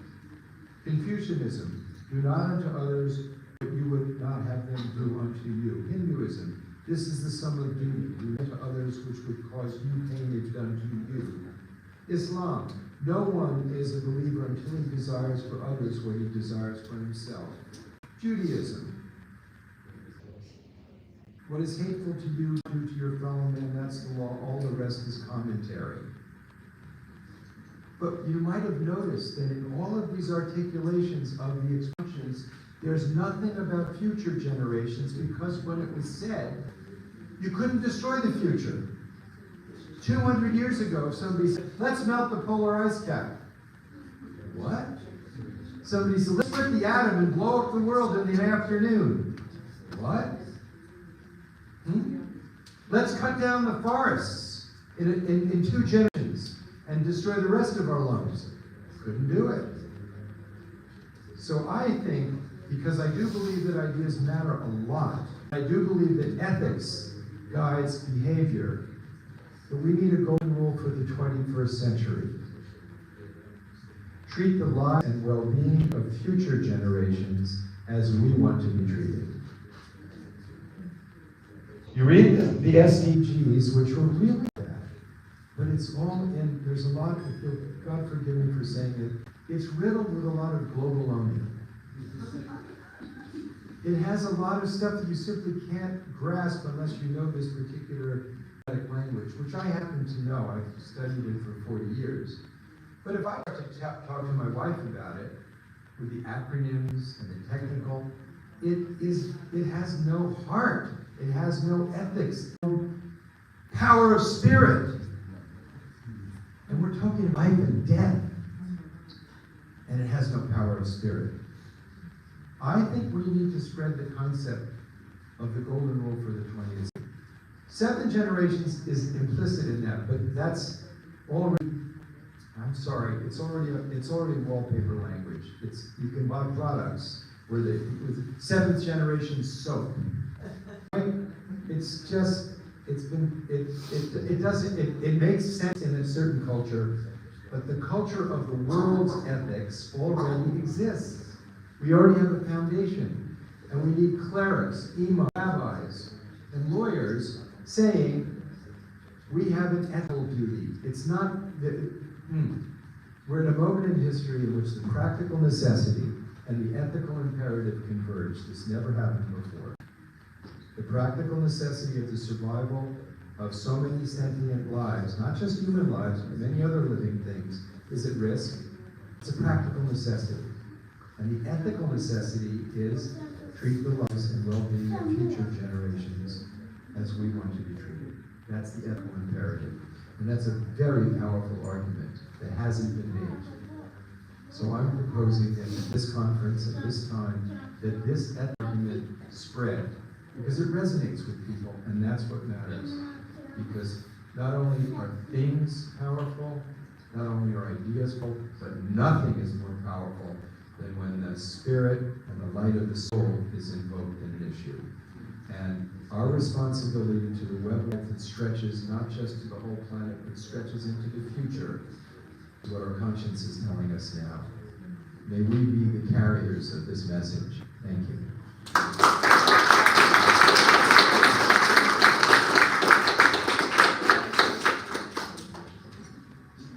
That was fantastic. Thank you. The golden rule.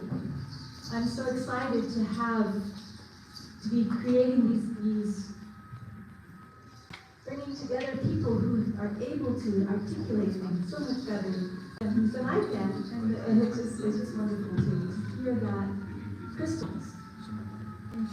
Just to give you a bit of context, Mr. Branoff is an attorney, an international advocate for legal and ethical dimension of human development and security, and he has been working on nuclear policy with the Jane Goodall Institute, the NGO Committee on Disarmament Peace, and parliamentarians for nuclear non-proliferation and disarmament.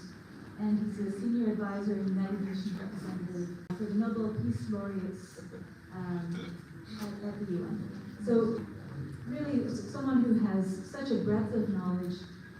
It's a joy to hear that condensed into a sentence that we can all live by. So now I'm going to pivot and introduce my co-founder in Open Origin, Wesley Powell. We are creating green energy solutions because I'm a filmmaker and an advocate. I'm drawn to finding real-world answers and implementation because for 20 years I've heard people talk about what needs to happen. We can do it. We have the technologies, we have the capability to make massive transformations in a very short amount of time. And it's a matter of ethics, but also of good business practice to be part of the regeneration, be part of the future, and not fall behind and be part of the past.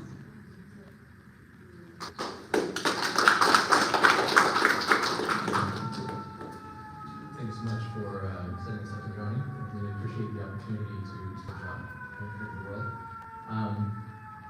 I'm probably not a person that you would expect to be standing on this stage with this kind of an event.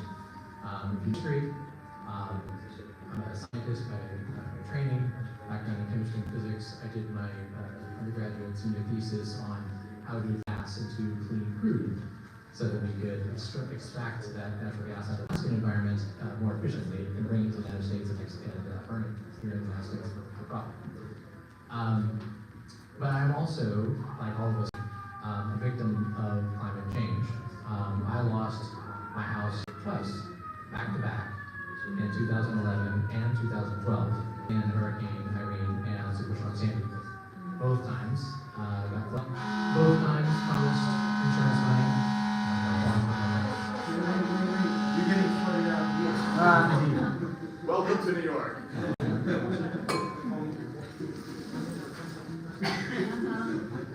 Let's just take a moment. Apologies for. All right, sounds like it's winding down. It's tired out. Can you just repeat a little? Yeah, absolutely. So.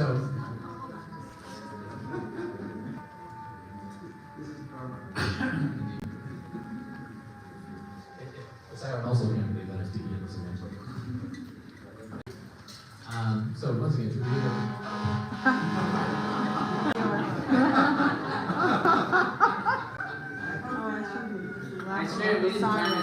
where's my white privilege when I need it? It's because the planet's on fire. That's it. There it is. climate emergency.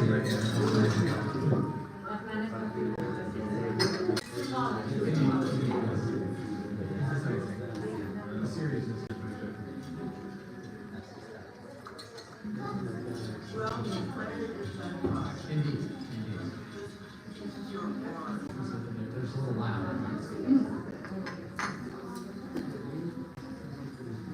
All right, let's try one more time.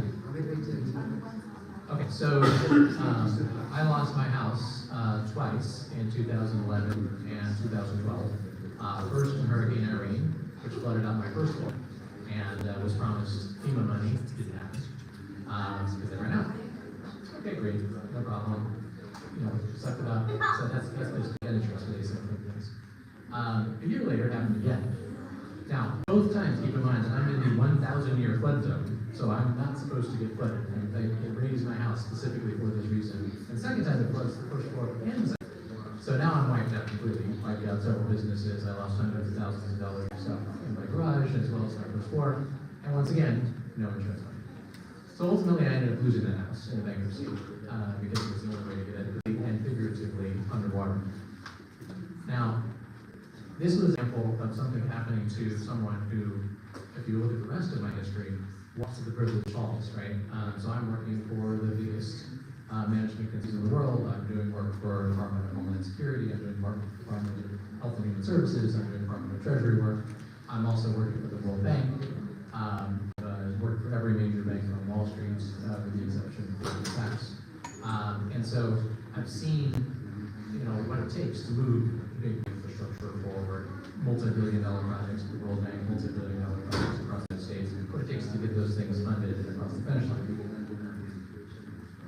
What we're dealing with right now, though, makes those gigantic, you know, like a big dam in Egypt or a giant, you know, refinancing of other data centers there in the Southwest, look like pocket change. And the amount of willingness to do these things is a bit limited right now because we've got a shortage of imagination on the way things have always been done. So going back to some of the things we heard earlier today, 8 people control a good chunk, almost half of the world's wealth. We've been fighting that fight for 1,000 years. It's not going to change in the next 10, right? You know, that is not going to happen. We need to clear the energy of those 8 people and all their, you know, and the next 500 underneath them that control another 25% of the world, right? And point them in the right direction. Now, they're only going to do that if it makes them money. So we need to think about this problem in a different way than we have historically, right? Look at it from, okay, what is it that we want to accomplish? Well, what they want is to continue to do the things that they want to do right now, right? And those things are things that require vast amounts of energy and resources. So the question is, on top of them from extracting these energy and resources from the planet, because that is, I'm going to be really straight with all you guys, that's not going to happen. They are going to keep doing it. So how can we get them to do that in a different way so that it actually doesn't destroy the environment simultaneously?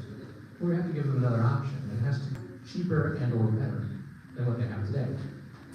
And fortunately, it just so happens that we are at a confluence of events that has happened only in the last months, where we have seen artificial intelligence step on the stage as the world's largest consumer of energy, right? And all of those people at the top of the food chain, all 8 of them, have significant investments in artificial intelligence in the next generation, or they're significantly invested in the infrastructure that delivers artificial intelligence, which gives energy to create a solution that feeds exactly that thing. So if we look at that from the top down, we say, well, what is it they really need? Well, they need vast amounts of energy. Okay, great. What's the least expensive, least extractive way to provide them energy? Well, right now that answer is solar by leaps and bounds. And that answer was true 5 years ago, but today it is. So we need to be able to deploy that at massive, massive, massive scale. Okay, great. Well, what does that look like, right? Look at how we found it urban origin. We actually looked at the problem and said, how do we solve the problem for the top 8 people in the world so that they have all the energy they need and it doesn't give them political morass with the indigenous populations and the farmers of the world, because those people are going to rise up with pitchforks eventually, whole place down, and that's not good for anybody because that's going to put more carbon in the atmosphere. So also it's gonna cause wars, right? And we know who wins in those things.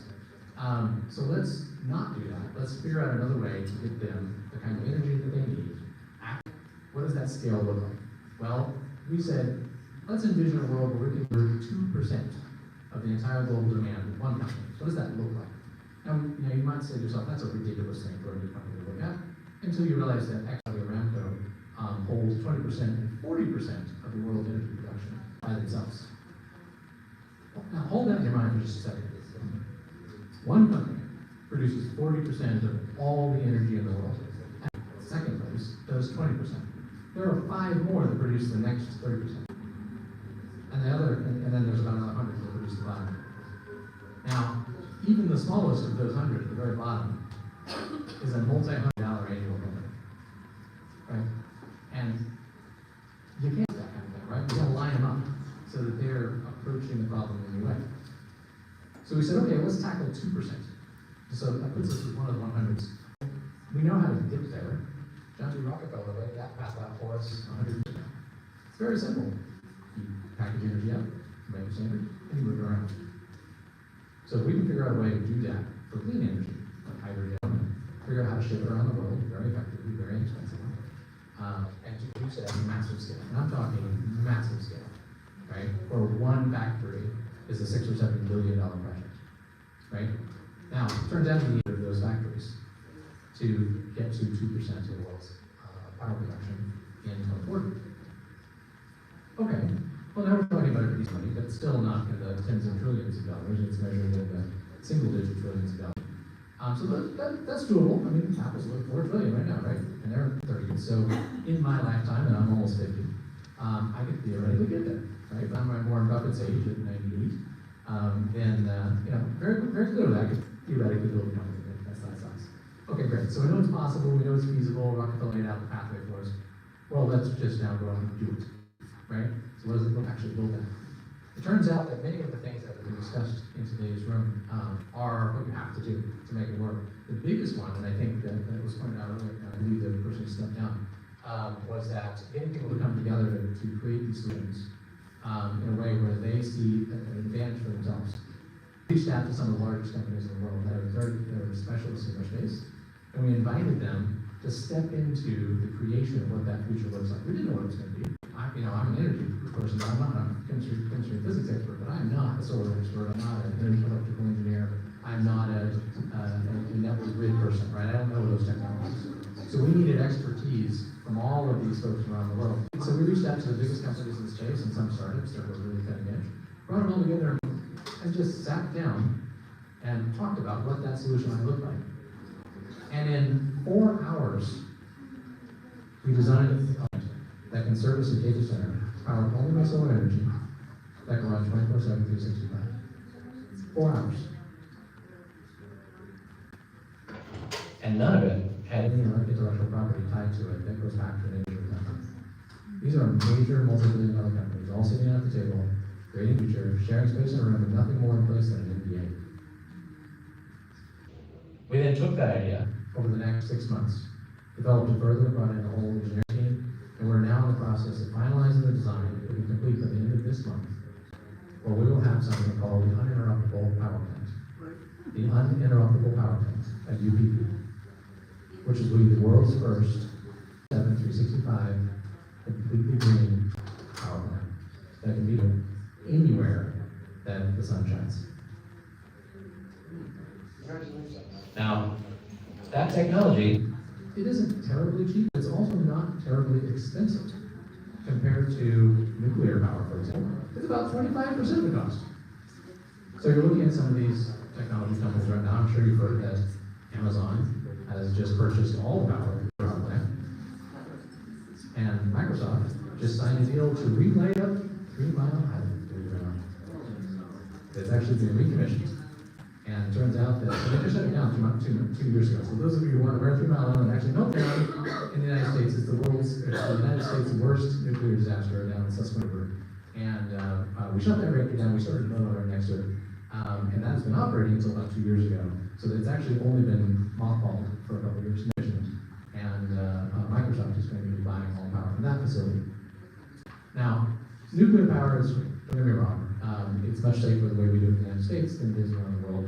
And I'm not at all saying we shouldn't do that. We should. But that should be part of our transition for everyone else, because so that we can get off of these coal plants. We need to be using our nuclear to get off of these other more dirty technologies. For the new stuff that have a profit margin, and AI has a profit margin like you wouldn't believe. Just the infrastructure can be 97% margin. Hold on to that idea for a minute. That's the kind of margin you get when you're dealing with a game scenario, right? The last time a Fortune 500 company had that kind of margin was Microsoft, when they launched Windows in 1995. And for 3 years, they had the largest margin in the Fortune 500 history, over 90%, for 3 years straight. Unbelievable. No company in history has ever come close to repeating that. But we're about to have 10 or 15 companies that will, for years. And if they're making that kind of margin, then the most important thing to them is power. Because if they don't have the electricity, which by the way, this is why they're trying to buy a gigawatt worth of power at a time from these tenants, because one of these data centers can use that much power by itself. To power almost 500,000 homes. And it's being measured one price. These people are going to keep doing it, right? We are not going to stop this. So let me say it again. That's going to happen. Someone's going to take this. They're already putting in place. The agreement's already there. The people in power have already made their decisions. Those plans are going forward. There's nothing we can do about that. Fighting against it is honestly a waste of time. But coming up with a better alternative that is less expensive. And by the way, did I mention we can deploy that solar plant as little as 3 months? And it also doesn't destroy the ground underneath it. You can literally lay it on the ground. So you're not taking any more than you would for a typical building site. Rolling that out. So you put up thousands of acres of solar panels. And the ground's perfectly fine, right? It doesn't even disturb the water. You don't need to re-culvert or put down concrete or any of these things. So there are ways to do this, to produce vast amounts of energy, to meet the insatiable needs of artificial intelligence. But it requires financing. Imagine we mentioned that earlier as well. One of the challenges with financing these large projects is that typically only a portion of them are. And you would think, okay, well that makes sense. We're going to loan against that.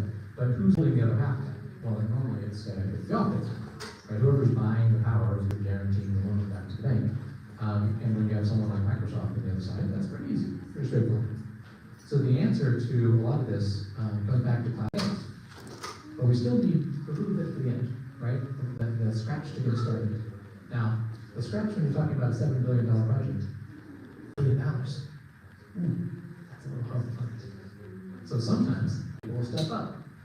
And in our case, we've had someone step up and make that offer to us. But we've got to replicate that process around the world, right? And one of the things that we can do that, really, is in the United States, and in many places around the world that happen as well, called municipal bonds. Now, municipal bonds, for those of you who aren't aware, are bonds that are the most community-driven thing you've ever seen. The great thing about them in the United States is they're tax-free, which is kind of cool on your returns. More importantly, they're raised for things that are normally considered to be community development projects. So, for example, you can raise a municipal bond to pay for a new sewer system or a new water utility, an expansion of a high school, right? These are the types of things that we do all the time every day. Well, we also use them to buy power plants from the community when the community is the one who owns the power plant. So this is something that can be done by communities around the world, and indigenous communities in the United States, particularly recognized Native American tribes, have the ability to issue their own bonds. And they even have a special designation of American Indian bonds that also are tax-free. They are owned by the sovereign nations that are recognized. There's about 1,000 tribes across the U.S. that are recognized. And they have the ability to issue these as well. And it turns out that, really interestingly, some of the land in the United States, well, it happens to be land that was in the middle of the desert that no one thought valuable 100 years ago, so we gave it all to the Native Americans. So it turns out that the huge of this, hundreds of thousands, if not millions of acres, are all belonging to Native American communities across the American Southwest. And so there's an interesting opportunity for indigenous nations to invest in these vast energy generation plants and then co-locate these artificial intelligence centers at that location. Because they can be anywhere. It doesn't matter. They don't need to be closer to the city. It helps, but it's not the end of the world. Remember, 97% margin on billions of dollars revenue is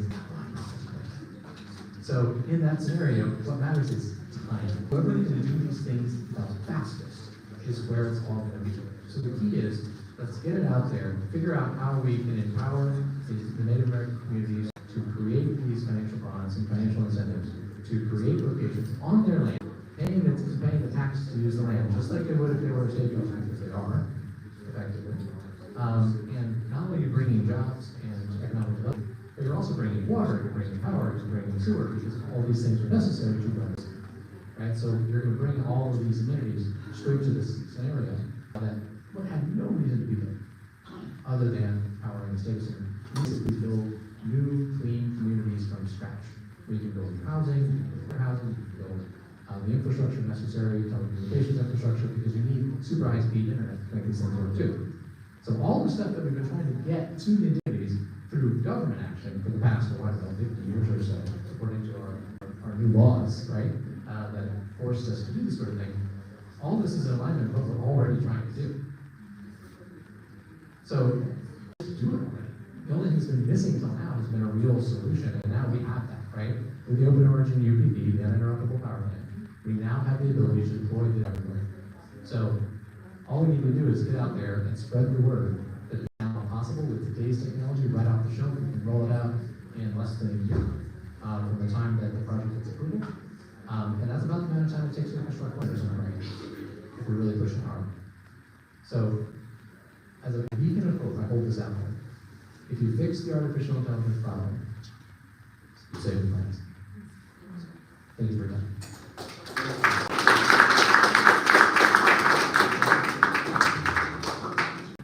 Thank you so much, Wes. That was so beautiful. I really believe that by combining the best of technology, the best of business practices, the best of indigenous wisdom, the best of science, and the best of art and marketing, because those two go hand in hand, that we can make very swift changes. We can bring humanity back into alignment and harmony with the natural systems. It is not a question of having to give up all the things that we've come to love to have. When people talk about, well, we need to be limited in our use of AI, or we need to back on these things. There are other alternatives, which are to find the ways to do these things well. And our indigenous partners, and one thing that the PLENARY shared with us is that they're not against technology at all. They have solar panels on their houses. They utilize vehicles to travel because it's better than having to walk through the forest. What their advice to us is to look deeply in the technologies that we use and see how they can better serve the needs of humanity. And so it's really exciting to hear and to see and to be part of an example of using the best of things that we already have, allowing the abundance of humanity's development at this point to bring the cost down, to make things affordable, to make things that we could only have dreamed of a few years ago doable. And that's also part of the global ecosystem that we live in. We're able to get panels from India, where there's been a lot of investment into the sector. We're able to export energy, we're able to go beyond it's not just the supercomputing centers, there are the local communities that can benefit from these resources. On our recent trip to Colombia, we viewed a whole situation there where a mountainside that's filled with some of these voice thinkers and knowledge keepers are all at risk because of heavy mining and extractive industries. And maybe we should replace those industries with things like solar panels and be part of this new transition, be part of providing energy to the surrounding communities, and to not have to suffer either by advancing or by allowing or supporting the extractive industries that are destroying our planet. So it's not that business is bad or indigenous people have all the answers. What we're bringing together here is that through bringing all the best of each community, of each sector, we can thrive and live in a way that we've never done before. So thank you, Wes, for sharing.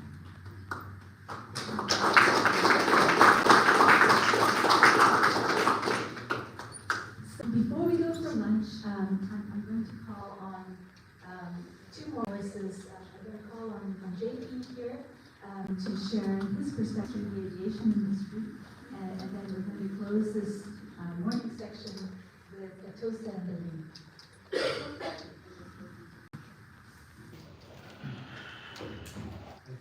Thank you for your testimony this morning. It's 1 billion tons of CO2 every year. 1 billion. And I guess most of you took a flight to come here or the reason is. Don't see, this is not my point. My point is, my point is just to explain what I'm doing and what we are doing.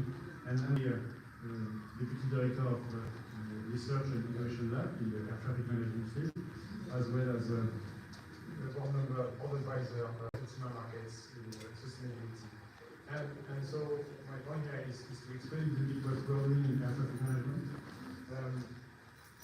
What is essential in air traffic management is aircraft separation. And again, most of you are flying. You have to make sure that at any point of time, two planes are at the same distance in 3 dimensions and at very high speed. This is leveraging very high technologies to ensure it can happen. And so is trying to make something about aircraft trajectories. We have studied that shows that on this 1 billion ton unity, we could save 10% just by having better trajectories. Meaning you go from New York to somewhere in Europe, you could save 10% fuel by just having the waiting time